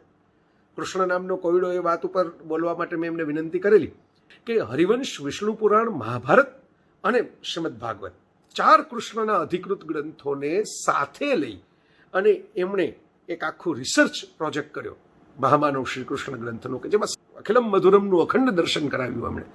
એ 4 ગ્રંથોને ભેગા કરીને એક ગ્રંથ લખીને, મેં તો મારું JSK લખ્યું, એમાં ઓશોની જેમ એમને પણ યાદ કરીને એમનો આભાર માન્યો છે. કૃષ્ણ મારી દ્રષ્ટિએ એક બાજુ ઓશો અને બીજી બાજુ મહામાનવ શ્રી કૃષ્ણ, નગીનદાસ સંઘવી. આ બેમાંથી હું પસાર ન થયો હોત તો મને આ શામળિયાની બાંસુરી સરખી સંભળાઈ ન હોત. એમણે જે સ્કોલરી વર્ક કર્યું એ આખા ભારતમાં કોઈ હજી સુધી નથી કર્યું.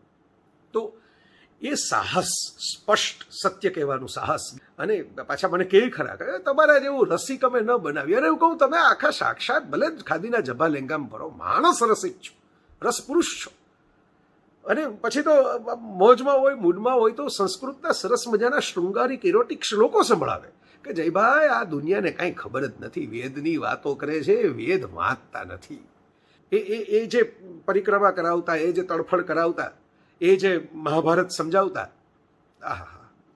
અને ક્યાંક સરસ મજાની એક આમ બ્રિટિશ સ્ટાઇલની અંદર, એ બ્રિટિશ સ્ટાઇલ હતી એમની પાસે લખવાની, કે આમ ચોટેક કરી દે.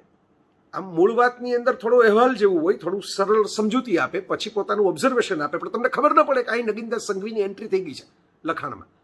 અને પછી હળવેકથી પેલો એક ચટકો ભરે. કેવા ચટકા ભરે! અને વિપુલ વાચનના માણસ, પ્રખર ધીરજ ધરાવે. અને એમણે તો એવી બોધકથાઓના પુસ્તકો પણ લખ્યા છે. ખાલી રાજકીય સમીક્ષા જ કરી છે એ મેં કહ્યું એમ એ બહુ ઓછી વાત છે. અત્યારે બધા યુવલ નોહા હરારી કરીને સેપિયન્સ કરીને ગરબા ઘૂમે છે ઘણા બધા વિદ્વાનો કહેવાતા સારસ્વતો. મેં એમને વાંચ્યા છે, વિદ્વાન જ છે ને સરસ પુસ્તક લખ્યું છે, પણ એવા 10 યુવલ નોહા હરારીને તમે ભાંગો ને, એવા બીજા 10 રામચંદ્ર ગુહા જેવા ઇતિહાસકારે બહુ ઉમેરો ને ખાંડણિયામાં, તો એક તેજ લિસોટો તૈયાર થાય નગીનદાસ સંઘવી નામનો. અણગમતું સત્ય કહે પણ કોઈને અળખામણા ન ગણે, અળખામણા થઈને ન કહે. આ કસબ હતો એમની પાસે. અને એમાં એ એક સ્કોર્પિયન પંચ જેવો, વીછીના પૂછડે ડંખ જેવો જે પંચ મૂકે એમની વાતમાં છેડે. આહા, આ સંવેદના સમતોલપણું અને સાહસ, 3 સરદાર ગુણો, સરદાર લક્ષણો, હું જેને સરદાર લક્ષણ કહું, એ સંઘવી સાહેબમાં આવ્યા. અને ચોથું જે મેં તમને હમણાં જ સમજાવ્યું, સેવા ભાવના, કે ભાઈ બીજા માટે પરગજુ વૃત્તિ, કોઈક માટે કશું કરી છૂટવાની વૃત્તિ, એના માટે ઘસાઈ છૂટવાની વૃત્તિ. કોરોના કાળ ભલે ગમે એટલો ફેલાય, આપણે તો કાળ સામેની કરુણાના માણસો છીએ. એક બાજુ કોરોનાનો કાળ છે અને બીજી બાજુ સત્ય, પ્રેમ, કરુણાના અમારા બાપુએ રામ નામ સાથે શીખવાડેલી કરુણા. આ કોરોનાનો કાળ જુદી વાત, અમારી તો કાળ સામે કરુણા છે. તમે કાળ બનીને આવો અમારી સામે, પણ અમે તમારી સામે કરુણા બનીને હેતની ગંગા વહાવશું. જેમ સરદાર સાહેબમાં પણ આ હતું. એમણે કેટલા બધા મતભેદો બાજુએ મૂકીને દેશ માટે કેટલી બધી એકતા સ્થાપી. ગાંધીના ટીકાકારમાંથી ધીરે ધીરે સ્પર્શ થયો ને ગાંધીનો, એમ સરદાર છે એ ગાંધીમય થતા ગયા. અને પછી તો બાપુ મારા બાપ કહીને બધું સૂટ છૂટી ગયો, હુક્કો છૂટી ગયો, વકીલાત છૂટી ગઈ, અને આજીવન હળવો હાર્ટ એટેક આવી ગયો એમને આખો. ગોડસેએ ગાંધીને જ્યારે હત્યા કરી ત્યારે એ કક્ષાનું એમનો ભાવ.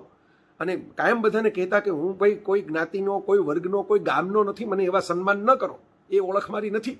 હવે હું મારા બાપુનો થઈ ગયો છું, હવે આ દેશનો થઈ ગયો છું, માનવ જાતનો થઈ ગયો છું. એ જે વાત છે એ મારે એટલે ઉલ્લેખ કરવો છે કે આમ હીરો હોય ને ગમે તેટલો સરસ, પણ એને રેશમની દાબડી જોઈએ સાચવવા માટે. હીરો છે એ ખુલ્લો પડ્યો ને એમ સચવાય નહીં. એક ઝવેરી જોઈએ ને પરખ કરવાવાળા હીરાની.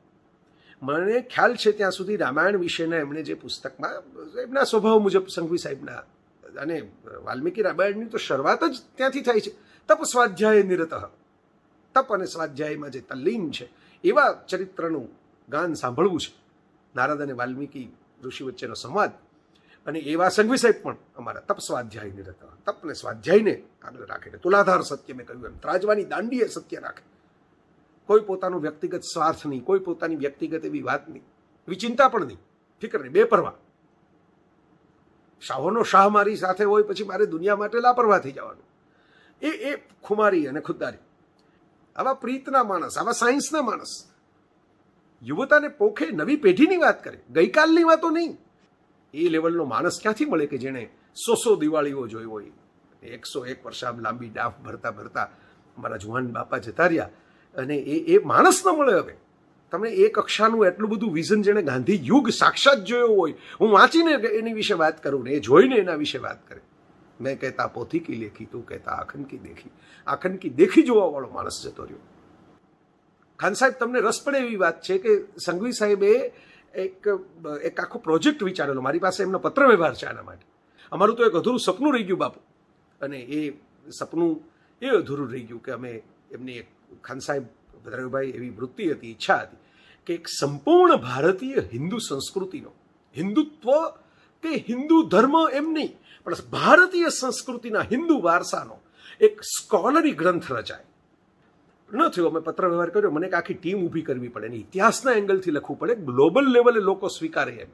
આપણી વાતો આપણે જ વાહવા કરીને જાતે પીઠ થાબડી લઈએ છીએ, દુનિયા નથી સ્વીકારતી.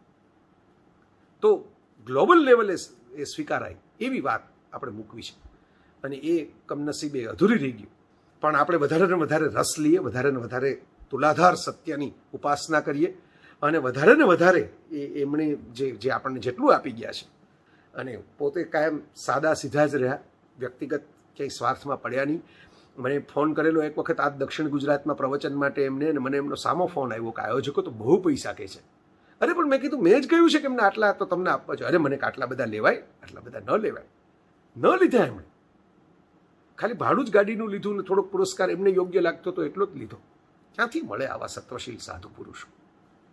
અને મેં ઇન્સ્ટાગ્રામમાં એક વાક્ય સરસ વાંચેલું, ખાન સાહેબ, બાપુ, પ્રજ્ઞાબેન, બા, ભદ્રાયુભાઈ, તમને બધાને ગમી જાય એવું વાક્ય છે. આપણા બધા જેટલા સાંભળતા હશે એને ગમી જાય એવું વાક્ય છે. એક સ્ત્રી અને પુરુષનું પેઇન્ટિંગ હતું, સરસ એકબીજાને વળગેલું, અને ઉપર ચિત્રકારે એવું લખેલું હતું કે મારે તને એટલું ભેટવું છે કે તારી સુગંધ જે છે ને તારા દેહની, એ મારો લિબાસ, મારી સુગંધ બની જાય, મારી ત્વચા બની જાય. Your smell become my skin. આ હા હા હા. બસ આપણે નગીન બાપા સાથે હું તો આ સરદાર સંગોષ્ઠીને કારણે જ આજ બારડોલીના એ જ સ્વરાજ આશ્રમની હવાઓમાં ખૂબ બેઠા, ખૂબ સત્સંગ કર્યો, ખૂબ વાતો કરી. બધી લખવા માટે નહોતી, બધી યાદ રાખવા માટે પણ નહોતી, પણ એ જે ક્ષણો પસાર કરી, આહા, એક સુગંધ છે ને એ ત્વચા બની ગઈ. સ્મેલ બીકમ્સ અ સ્કીન. બાપુ સાથે આવો જ મૌન રહીને આટલો પ્રવાસ કર્યો છે, પ્રજ્ઞાબેન સાથે આવો જ પ્રવાસ કર્યો છે. સ્મેલ બીકમ્સ અ સ્કીન. મિત્રો, દુનિયામાં બે જ રીતે આપણે જીવન પસાર કરી શકીએ. કાં આપણે જાગી ગયા હોય ને કાં આપણે સૂતા હોય. ત્રીજું તો કોઈ અવસ્થા જ નથી ને માણસની. સૂતા હોય ને ત્યારે સપના જોતા હોય, અને સપના ગમે એવા હોય, એ પ્રેમના હોય, સંબંધોના હોય, લાગણીના હોય, ભાવના હોય, ભક્તિના હોય, એ રાજકીય હોય, કૌટુંબિક હોય, સામાજિક હોય, આર્થિક હોય, તૂટે તો ખરા જ, કારણ કે કોઈક દિવસ તો ઊંઘ ઉડવાની જ છે ને. એટલે હું કંઈક શાશ્વત નથી, તો જાગવું પડે. પણ જે જાગીને જોઈ શકે ને એ પરખંદા, એ અસલી બંદા, ખુદાઈ બંદા. અને એ જાગીને જોનારા માણસો આપણી વચ્ચે ઘટતા જાય છે ને, એનો હું તો કહું છું કે આપણે થોડોક શોક મનાવવો હોય ને ઘરમાં બેસીને, આપણે થોડુંક માતમ મનાવવો હોય, થોડાક મરશિયા ગાવા હોય, થોડાક છુપા આંસુઓ એ સારવી લેવા હોય ને, તો એ સારી લેવા હોય આંસુ, તો આવા વ્યક્તિત્વો ઘટતા જાય છે ને કે જાગીને જોતા હોય. એ સાહસનો પણ સ્વભાવ, સંવેદનાનો સ્વભાવ અને સમતોલનો સ્વભાવ, તુલાધાર સત્ય. એમની પાસે ક્યાંય કંઈ તમે વિચાર કરો, લોકો એમને એમ કહેતા કે બહુ સેક્યુલરિઝમ તરફ ઢળેલા ગાંધીવાદી છે. એમણે નરેન્દ્ર મોદી ઉપર પણ પુસ્તક લખ્યું, અને નરેન્દ્ર મોદી વડાપ્રધાન થયા પછી પદ્મશ્રી પણ એમને મળ્યો, અને મોદી સાહેબે ટ્વીટ પણ કરેલી એ એમનું અવસાન થયું ત્યારે. તો એવું કેવી રીતે બને? બે અલગ અલગ વિચારધારાઓ, પણ એમને પોતાનો કોઈ વ્યક્તિગત સરદારની જેમ સરદારને કોઈ વ્યક્તિગત સ્વાર્થ નહોતો. દેશ એ જ પ્રાથમિકતા હતી, અખંડ ભારત એ પ્રાથમિકતા હતી, ભારતના લોકોનું કલ્યાણ અને જનસમૂહની સેવા એ પ્રાથમિકતા હતી, સારો સદવિચાર એ પ્રાથમિકતા હતી. એમ સંઘવી સાહેબની અંદર પણ એમની પ્રાયોરિટીઝ આ જ હતી, આ જ પ્રાથમિકતા હતી. એટલે એમણે પ્રાથમિકતા માનવ કલ્યાણ માટે, વિચાર માટે છેક સુધી કેવું ફ્રેશ લાગે. એમણે છેલ્લે તો લોકડાઉનમાં યુટ્યુબ ઉપર પણ નાના નાના વિડીયો બનાવવાના શરૂ કરેલા, એકલા કેમેરા લઈને, કંઈક યોગનો અભ્યાસ પણ કરતા. સ્પષ્ટ બોલે, રોકડું બોલે, લખે પણ એવું, આ તળને આ ફળ. બાપુનો મને યાદ છે, ફોન આવેલો, બાપાની વિદાય થઈ નગીન બાપાની, અને બાપુએ પેલું જ વાક્ય ફોનમાં, જયભાઈ એમ કે તળને ફળતી જેમ જ બાપા ગયા હો. સાચી વાત, તળને ફળતી જેમ જ ગયા.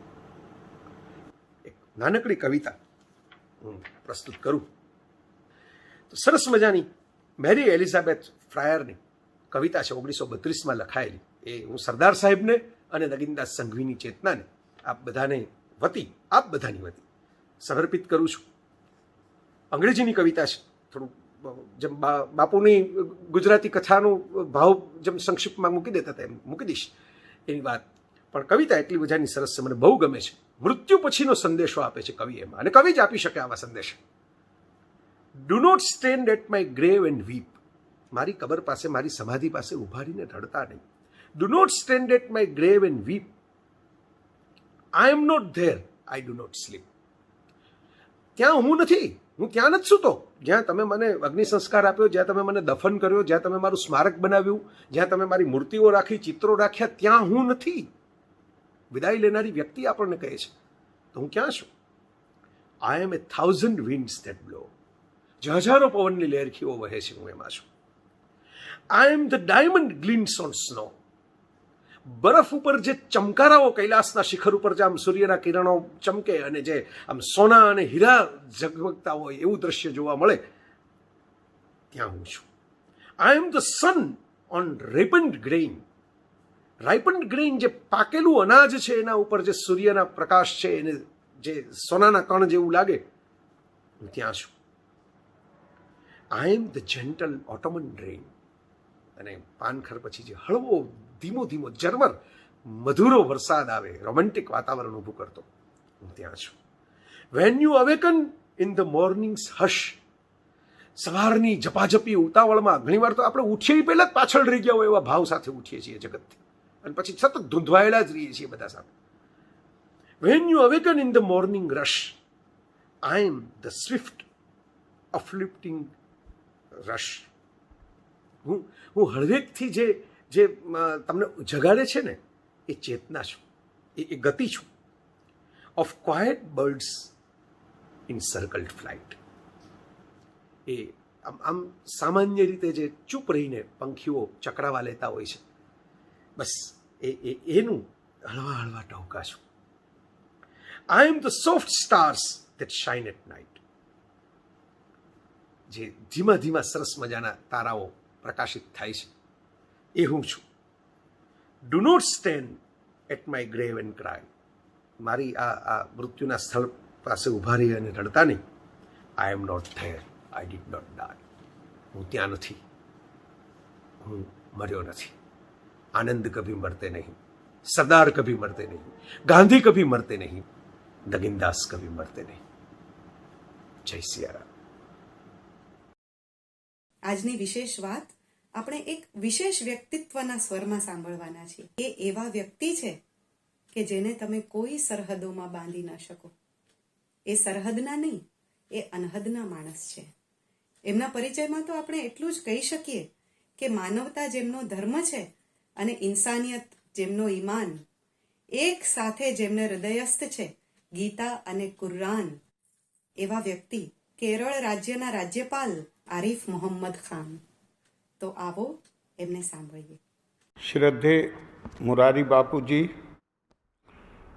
श्री जय भाई वसावड़ा, श्री भद्रायु जी, श्रद्धे माता जी, डॉक्टर प्रज्ञा देवियों, सज्जनों, नमस्कारम. सबसे पहले तो मैं मुकुल ट्रस्ट बारदोली तथा प्रज्ञा बहन को धन्यवाद देना चाहूँगा कि उन्होंने आज के इस कार्यक्रम में सरदार पटेल जयंती का जो आयोजन है उसमें मुझे भी आमंत्रित किया. इससे पहले भी 2 बार श्रद्धे बापू के आदेश पर मैं इस कार्यक्रम में बारदोली में भाग ले चुका हूँ. बारदोली तो हमारे लिए राष्ट्रीय तीर्थ है, लेकिन इस बार मुझे बहुत खेद है कि कोरोना संकट के कारण मैं ज़ाती तौर पर वहाँ उपस्थित नहीं हो सका हूँ और प्रार्थना करता हूँ कि जल्द ही हम इस संकट से बाहर आ जाएं ताकि पहले की तरह सामान्य रूप से इन कार्यक्रमों में हिस्सा ले सकें. पहले जब भी बारदोली आना हुआ तो नगीन काका से हमेशा भेंट होती थी. आज उनकी अनुपस्थिति बहुत महसूस हो रही है. नगीन काका बुनियादी तौर पर शिक्षक थे और उनके साथ गुज़रा हुआ समय बहुत कुछ सीखने का अवसर देता था और इसी के साथ काका का प्यार, काका का स्नेह, उनका आशीर्वाद हमें प्राप्त होता था. हम ये भी जानते हैं कि बारदोली में आयोजित होने वाले इस कार्यक्रम, इस संगोष्ठी की शुरुआत काका के ही प्रयासों और प्रेरणा से हुई थी. इस अवसर पर मैं काका नगीनदास संघवी की स्मृति को नमन करता हूँ और अपनी श्रद्धा सुमन अर्पित करता हूँ. मनोविज्ञान का अध्ययन हमें ये बताता है कि मानव होने के नाते हमारी एक बड़ी कमज़ोरी ये है कि अगर हम चीज़ों को याद न करें, उसका सुमिरन न करें, तो बहुत सी बड़ी घटनाएं, बड़े व्यक्तित्व, चित परिचित चीज़ें भी हम भूल जाते हैं.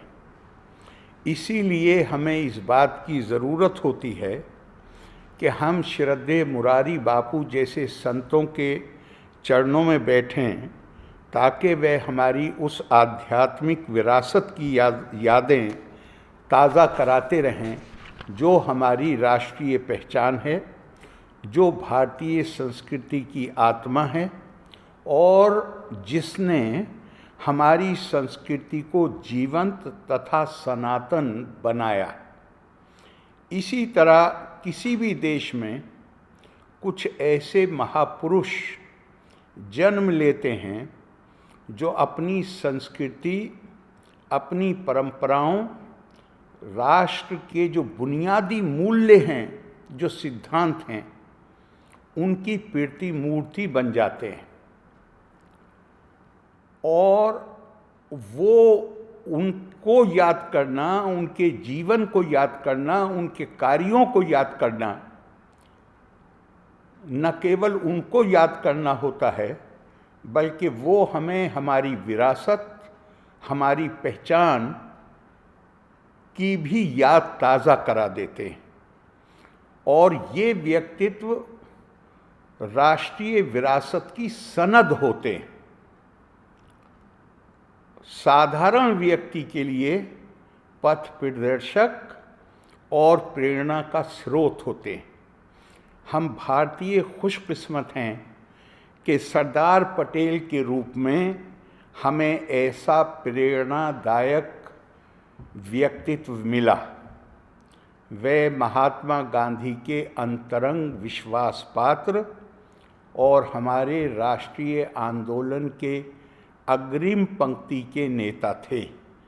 वे हमारे पहले उप प्रधानमंत्री थे और हमारे गृह मंत्री भी थे।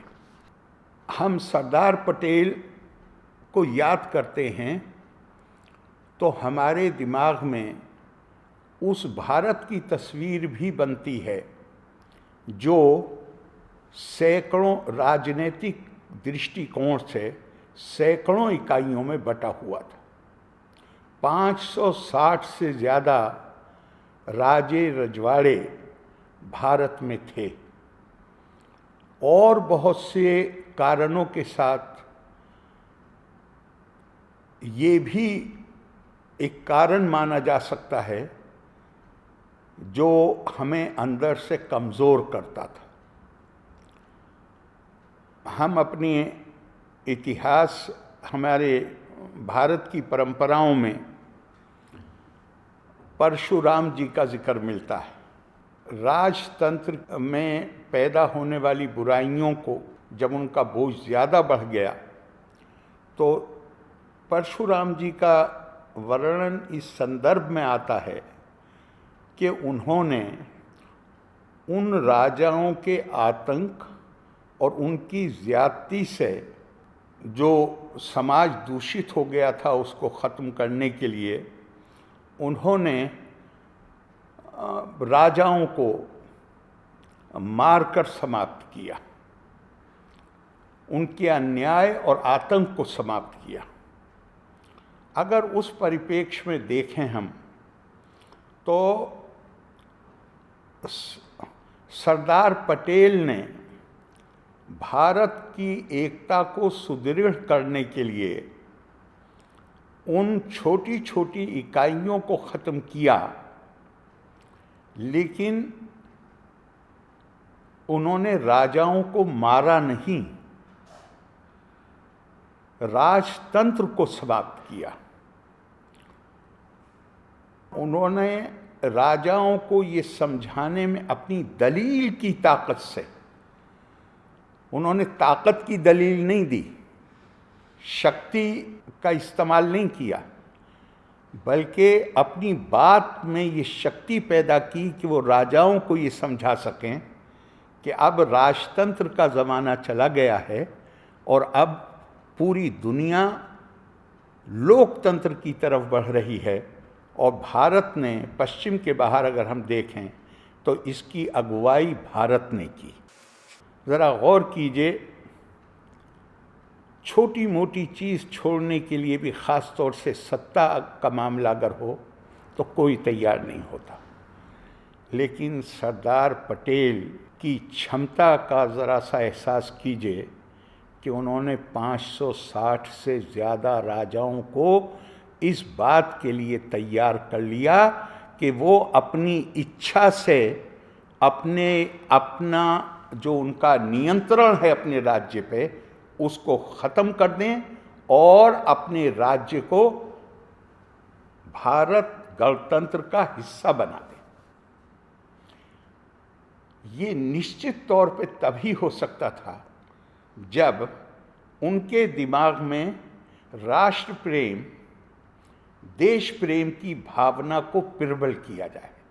सरदार पटेल ने वही तरीका अपनाया और दुनिया के इतिहास में ये पहली बार हुआ जहां सत्ता छोड़ने के लिए या सत्ता से बाहर जाने के लिए खून नहीं बहाया गया, हिंसा का प्रयोग नहीं हुआ, स्वेच्छा से ये काम हुआ। इस हद तक कि 1956 में रूसी नेता निकिता ख्रुश्चेव भारत आए तो उन्होंने कहा कि आप भारतीय लोग बड़े अद्भुत हैं, आपने राजाओं को समाप्त किए बगैर राजतंत्र को समाप्त कर दिया। दुनिया इस हैरत में थी, इसलिए कि 19वीं शताब्दी के अंत में जब जर्मनी में जहां केवल 12 राज्यों को, लगभग 12 थे, 11 या 12 राज्य, उनको जर्मनी को सशक्त करने के लिए वहाँ के नेता बिस्मार्क ने जब उन राज्यों का विलय करने की कोशिश की जर्मनी में, तो बड़ी भारी हिंसा हुई और बिस्मार्क की उस नीति को ब्लड एंड आयरन पॉलिसी कहा गया, यानी खून बहे तो बहे, लेकिन जर्मनी की अखंडता और एकता को सुदृढ़ करना है। और खून बहा, आयरन का, तलवारों का, शस्त्रों का प्रयोग हुआ। भारत में सरदार पटेल की बुद्धिमत्ता और साथ में, और बुद्धिमत्ता मैं इसलिए कहता हूं कि किसी को इस बात के लिए तैयार कर लेना, देश प्रेम की भावना को इतना प्रबल कर देना कि वो अपनी सत्ता छोड़ने के लिए तैयार हो जाएं, ये साधारण कार्य नहीं था, ये असाधारण कार्य था। इसके बाद भी जब ये राज्य मिल गए तो भी कुछ रजवाड़े थे, 2-3, मनादवर था, जूनागढ़ था, हैदराबाद था, कश्मीर था जिसकी समस्या बनी रही, लेकिन उसको भी चंद ही दिनों के अंदर हल कर लिया गया। कश्मीर में आज बहुत लोग कहते हैं कि अगर कश्मीर का मामला भी पूरी तरह सरदार पटेल के ही पास छोड़ दिया जाता तो शायद हमें उतनी बड़ी समस्याओं का सामना न करना पड़ता जो हमने आज़ादी के बाद जिनका सामना किया, और आज भी कोशिशें होती हैं कि कश्मीर में स्थिति को ख़राब किया जाए। जब कश्मीर के ऊपर अक्टूबर 1947 में जो वो भी एक प्रकार का आतंकवाद ही था, जहां पाकिस्तान आर्मी के लोगों ने ट्राइबल लोगों के ड्रेस पहनकर कश्मीर पर आक्रमण किया था,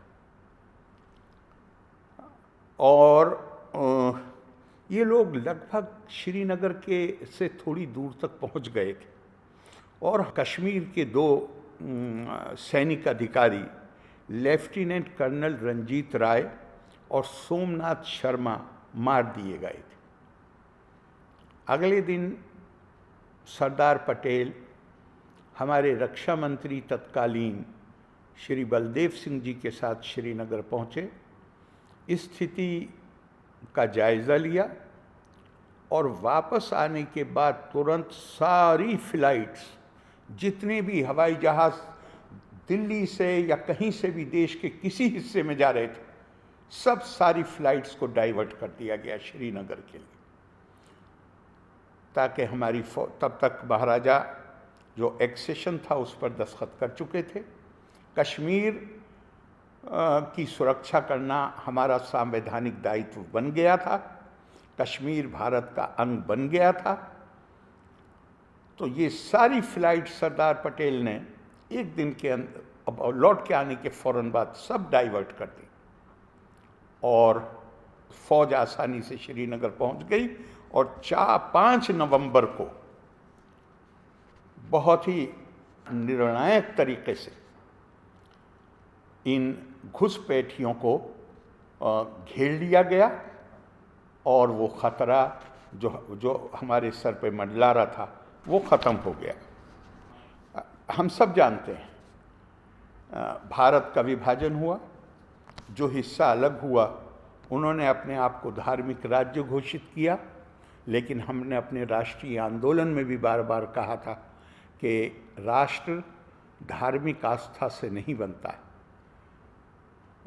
राष्ट्र और भारत खास तौर से, हमारे यहाँ आस्था की विभिन्नताएं हो सकती हैं, हमारे यहाँ भाषा की विभिन्नताएं हो सकती हैं, सांस्कृतिक विभिन्नताएं हो सकती हैं, लेकिन भारत की संस्कृति ही ये है कि विभिन्नताओं के अंदर एकता पैदा कर सके। हम अलग भाषाएं बोलते हों, अलग हमारे पूजा पाठ के तरीके अलग हों, लेकिन हम बुनियादी तौर पर एक राष्ट्र हैं। भारत में राजनीतिक तौर पे बंटवारे थे, लेकिन सांस्कृतिक जो एकता थी वो बड़ी मजबूत थी उस वक्त भी जब भारत इन राज्यों में बटा हुआ था। तो जब भारत का विभाजन हुआ, एक तरफ धर्म के आधार पर राज्य बनाया गया, भारत ने अपनी जो पुराना तरीका था, भारत का जो सांस्कृतिक तरीका था, उसके आधार पे अपने आप को अपने राष्ट्र की रचना का काम, संरचना का काम शुरू किया। हमारे संविधान में हर नागरिक को समान अधिकार, उसके अधिकारों पे इस बात का कोई फर्क नहीं पड़ने वाला कि उसकी आस्था क्या है, वो पूजा अर्चना किस तरह करता है, वो क्या भाषा बोलता है, उसका लिंग क्या है, वो कहाँ का रहने वाला है, इससे कोई फर्क नहीं पड़ता, सबके बराबर अधिकार। लेकिन चूंकि एक ज़माने से हमारे दिमागों में भरा गया था कि हम अलग अलग धार्मिक या सामाजिक समूह हैं, हमारे यहाँ मेजॉरिटी है, हमारे यहाँ माइनॉरिटी है, समान अधिकार जब हैं तो one with law is majority, जो कानून के अनुसार कार्य करे वो मेजॉरिटी। अब इसकी कोई गुंजाइश नहीं रह गई थी कि हम माइनॉरिटी मेजॉरिटी के इश्यूज को उठाएं, लेकिन इसके बावजूद गुलामी के ज़माने की कुछ संवेदनशीलताएं थी, उनको ध्यान में रखते हुए हमारे संविधान में कुछ प्रावधान किए गए, जिनको नाम भी दिया गया माइनॉरिटी राइट्स का। मैंने पहले ही कहा कि हमने जो अपनी पुरानी परंपराओं के आधार पे हमने जो तंत्र अपनाया, उसमें सबके समान अधिकार हैं, इसलिए विशेष अधिकार की गुंजाइश नहीं रहती, लेकिन फिर भी कुछ विशेष प्रावधान किए गए। अब वो समिति जो कॉन्स्टिट्यूएंट असेंबली की समिति थी जिसने ये प्रावधान किए, उसके अध्यक्ष सरदार पटेल थे। कई दफ़ा मैं जब कुछ लोगों के ज़रिए सरदार पटेल की आलोचना सुनता हूँ तो मुझे बहुत अफसोस होता है कि सरदार पटेल के ड्राफ्ट किए हुए संविधान के प्रावधान विशेष अधिकार हासिल करने के लिए उनको तो कोट किया जाता है, लेकिन उन प्रावधानों को लिखने वाले को आलोचना का शिकार बनाया जाता है। हमने सरदार पटेल के साथ, हमें ये मानना चाहिए, हमने ज्यादती की है। हम भारतीय अगर गौर करें तो जो भारत की एकता को, भारत की अखंडता को सुनिश्चित करने के लिए जो काम सरदार पटेल ने किए हैं, ये राष्ट्र हमेशा सरदार पटेल का कृतज्ञ रहेगा। हम उनके एहसान से बाहर आना तो बहुत मुश्किल बात है, हम उनका ठीक से शुक्रिया भी अदा नहीं कर पाते हैं। और हमेशा हमें ध्यान रखना चाहिए कि वो लोग जो अपने इतिहास को याद नहीं रखते हैं, जो लोग अपना भला करने वालों को याद नहीं करते, वो बहुत नुकसान में रहते हैं। वहां पे समस्या, हमारा ये दायित्व है। ये मैं व्यक्ति पूजा के तौर पे नहीं कह रहा हूं, मैं इसके लिए कह रहा हूं कि सरदार पटेल का जीवन, इसके लिए नहीं कि आप व्यक्ति पूजा कीजिए, बल्कि इसके लिए कि हम उनके पद चिन्हों पर चल सकें। मैं बहुत विस्तार में नहीं जाऊंगा, लेकिन उनके देहांत के बाद उनके पास क्या था? वो त्याग और सेवा की मूर्ति थे। इंग्लैंड का अखबार है मैनचेस्टर गार्डियन, उसने उनके देहांत के बाद लिखा कि सरदार पटेल गांधी के विचार और नेहरू का आदर्शवाद, अगर सरदार पटेल जैसा आयोजक न होता जो उनको लागू कर सके, तो वो अर्थहीन हो जाते, प्रासंगिक नहीं रहते। सरदार पटेल वो थे कि जो महात्मा गांधी की सोच को, हमारे राष्ट्रवाद का जो हमारा राष्ट्रीय आदर्शवाद जो था, उसको लागू करने की क्षमता सरदार पटेल, ये मैं नहीं कह रहा हूं, ये मैनचेस्टर गार्डियन ने लिखा उनके देहांत के बाद। और भारत में, भारत की परंपराओं के मुताबिक जो राजनीति की कल्पना, वो अगर उसकी कोई प्रतिमूर्ति नज़र आती है, हमारे बहुत ही सशक्त प्रतिमूर्ति, बहुत हमारे नेता हैं, लेकिन सबसे सशक्त प्रतिमूर्ति कोई नज़र आती है तो वो सरदार पटेल हैं। जहाँ ये कल्पना की गई थी कि राजनीति कैसे होनी, राजनीति का अर्थ क्या है, राजधर्म का अर्थ क्या है? सर्वे त्यागा राजधर्मेषु दृष्टा, सर्वे दीक्षा राजधर्मेषु युक्ता, सर्वे विद्या राजधर्मेषु चोक्ता, सर्वे लोका राजधर्मेषु प्रविष्टा।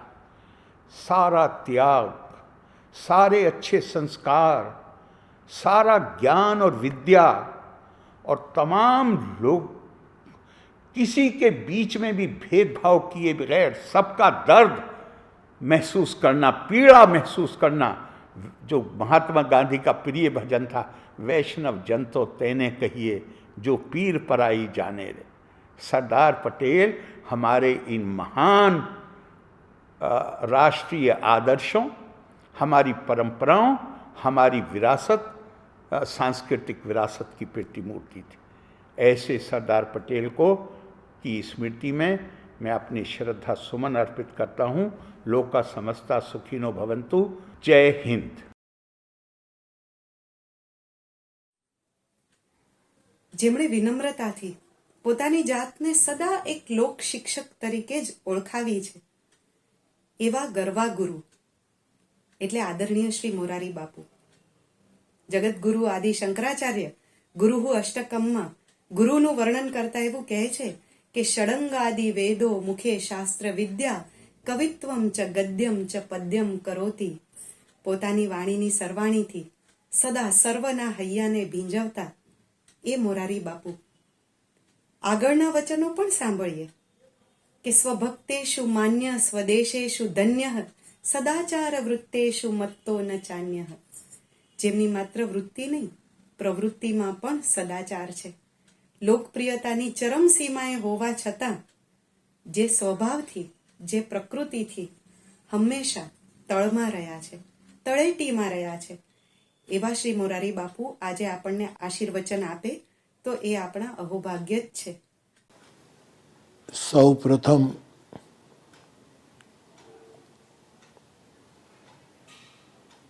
લોહ પુરુષ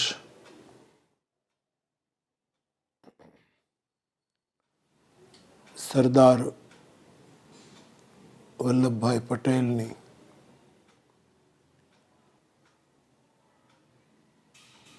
બલવતી ચેતનાને મારા પ્રણામ. બારડોલી આશ્રમના પૂજનીય માં, આશ્રમના સૌ વડીલો, કાર્યકર્તાઓ,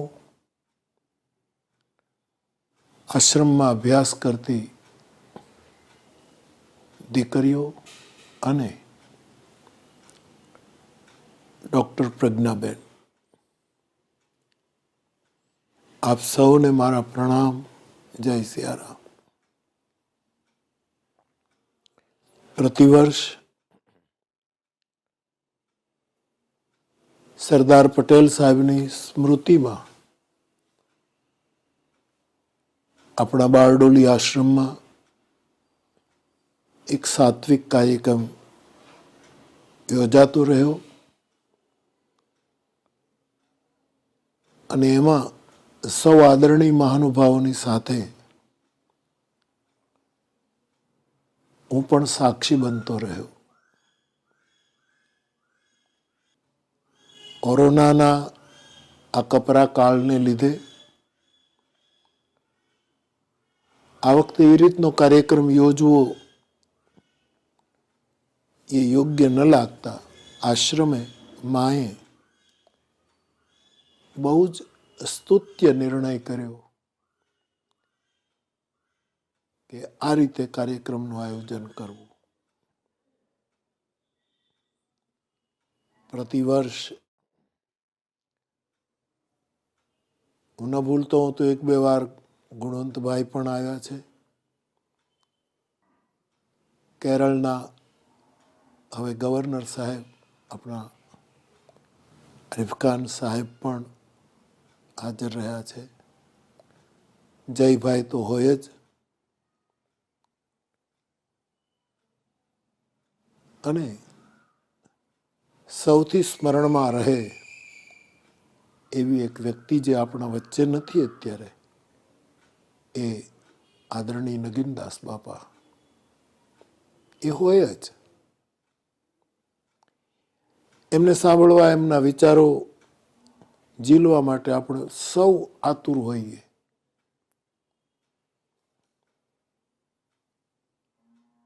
પણ એમને સ્મરું. રામચરિતમાનસમાં એવું કહેવાયું છે, શાસ્ત્ર આધાર છે રામચરિતમાનસ જેવા સદગ્રંથનો. આ વાતને આધાર છે કે સચિવ વૈદ ગુરુ તીની જો પ્રિય બોલહી ભય આસ, તો રાજ ધર્મ તન તીની કર બેગી હોઈ નાશ. સચિવ, રાજાનો સચિવ, વૈદ અને ધર્માચાર્ય, એ જો ભયને કારણે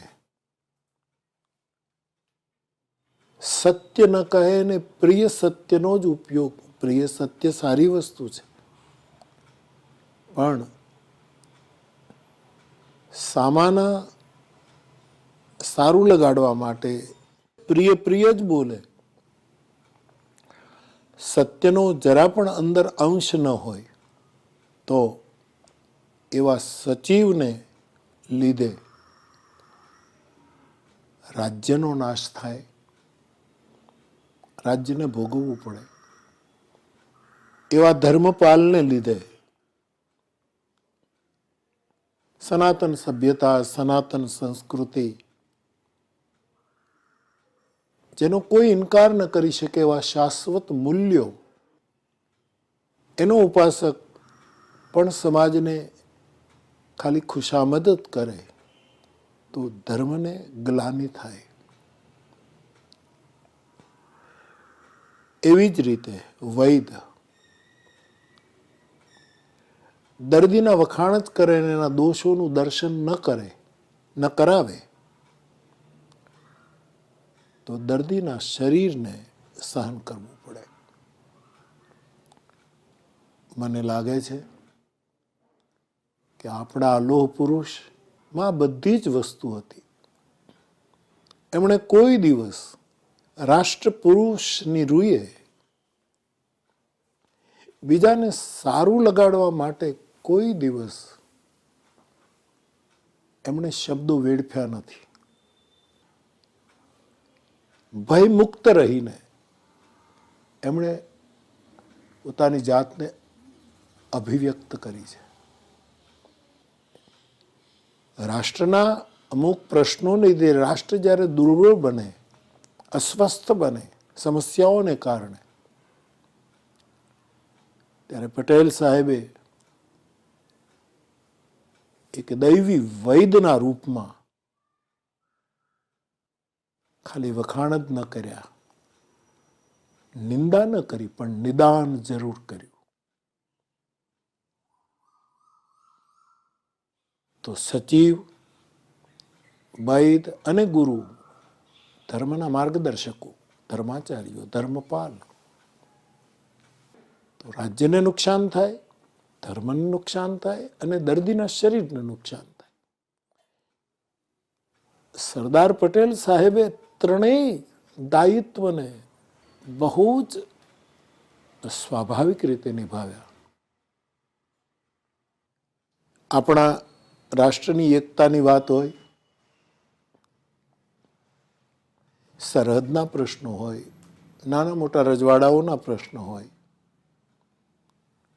અનેક સમસ્યાઓ એમની સામે આવી ત્યારે એમણે ખરેખર લોહ પુરુષ બનીને જ કામ કર્યું. આપણા રાષ્ટ્રે, આપણા યશસ્વી પ્રધાનમંત્રી નરેન્દ્રભાઈ મોદી સાહેબ, એમની સરકાર અને આખા રાષ્ટ્રે પટેલ સાહેબને બહુ જ મોટી શ્રદ્ધાંજલિ આપી અને તે સરદાર સરોવરમાં સ્ટેચ્યુ ઓફ યુનિટી ની સ્થાપના કરીને વિશ્વને બહુ મોટો મેસેજ આપ્યો. મને એમ લાગે છે કે આથી મોટી શ્રદ્ધાંજલિ સરદાર સાહેબને શું હોઈ શકે. એક સભામાં મેં ક્યારેક કહ્યું છે, જયભાઈ વસાવડાએ એમના એક પુસ્તકમાં થોડી નોંધ પણ કરી છે. સરદારની વ્યાખ્યા જો મારી રીતે કરવી હોય, ન અતિશયોક્તિ ન અધોઉક્તિ,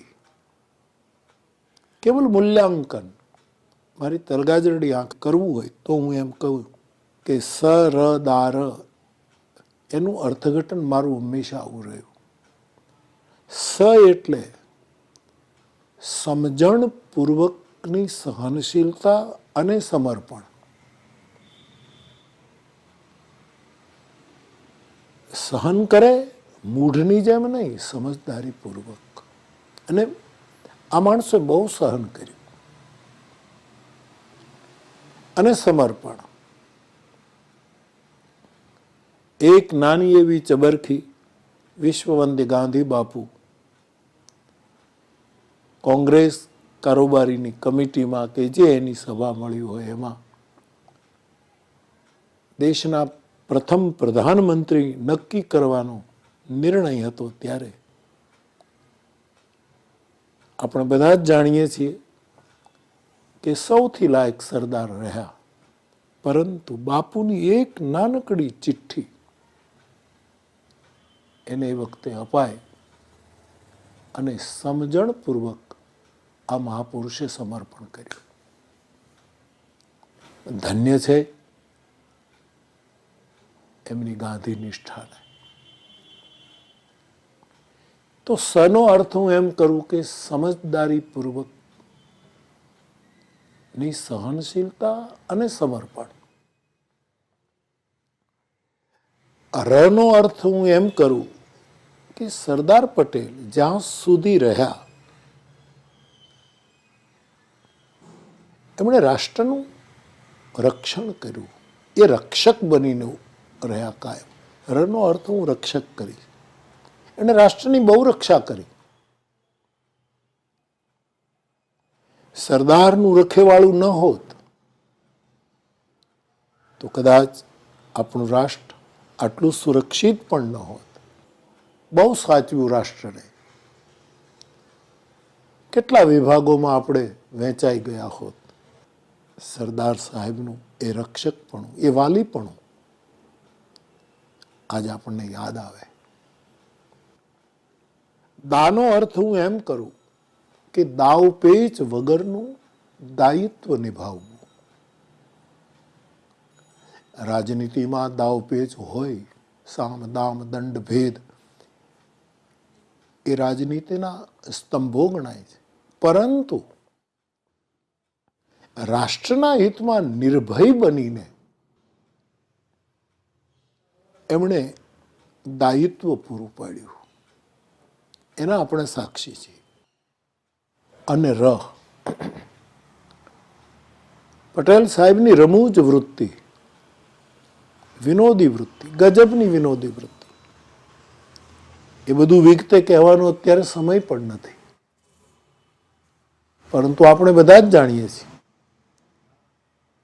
એમની રમૂજ વૃત્તિ ગજબ હતી. માણસ વિદ્વાન હોય પણ વિનોદી ન હોય તો એ વિદ્વતા સમાજને ભારરૂપ બને. સરદાર પટેલ લોહ પુરુષ હોવા છતાંય એ ફૂલ જેવા હળવા રહ્યા. હું ના ભૂલતો હું તો આદરણીય નગનદાસ બાપાએ એક વખત કહેલું આપણી આ સભામાં કે સરદાર કેવલ આઝાદીના લડવૈયા જ નહોતા પણ દેશના ઘડવૈયા પણ હતા. એ કેટલું સાચું વિધાન થયેલું. આજની દેશકાળની પરિસ્થિતિને લીધે રૂબરૂ હાજર નથી રહી શક્યો. ઇતર બારડોલી આશ્રમમાં એક રાત ગાળવાનો મને બહુ જ આનંદ હોય છે.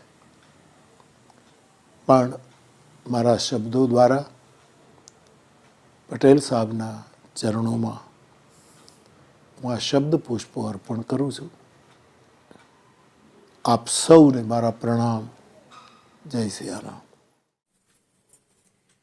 નિશબ્દ થઈ જવાય એવી ક્ષણોમાં શબ્દોથી અભિવ્યક્ત થવું એ સાચે જ બહુ અઘરું લાગતું હોય છે.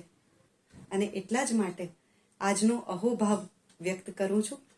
આ બધા જ આદરણીય વ્યક્તિત્વો અને મુકુલ ટ્રસ્ટના આ સૌ પોતિકા સ્વજનો એ પ્રેમથી આજે આપણી સાથે આ સરદાર સંગોષ્ઠીને યાદગાર બનાવવા, અવિસ્મરણીય બનાવવા ઉપસ્થિત રહ્યા. એ ખરેખર આપણા માટે ખૂબ આનંદની અને અહોભાવની વાત છે. એટલા માટે નિરંજન ભગતની આ પંક્તિઓને યાદ કરીએ કે પગલે પગલે પાવક જાગે ત્યાં જરશું નયનની જારી, કંટક પંથે સ્મિત વેરીને મોરશું ફૂલની ક્યારી, એકબીજાને જીતશું રે ભાઈ જાતને જાશું હારી, ક્યાંય ન માયે રે એટલો આજ તો ઉરને થાય ઉમંગ, કાળની કેડીએ ઘડીક સંગ રે ભાઈ આપણો ઘડીક સંગ, આતમને તોય જન્મો જન્મ લાગી જશે એનો રંગ.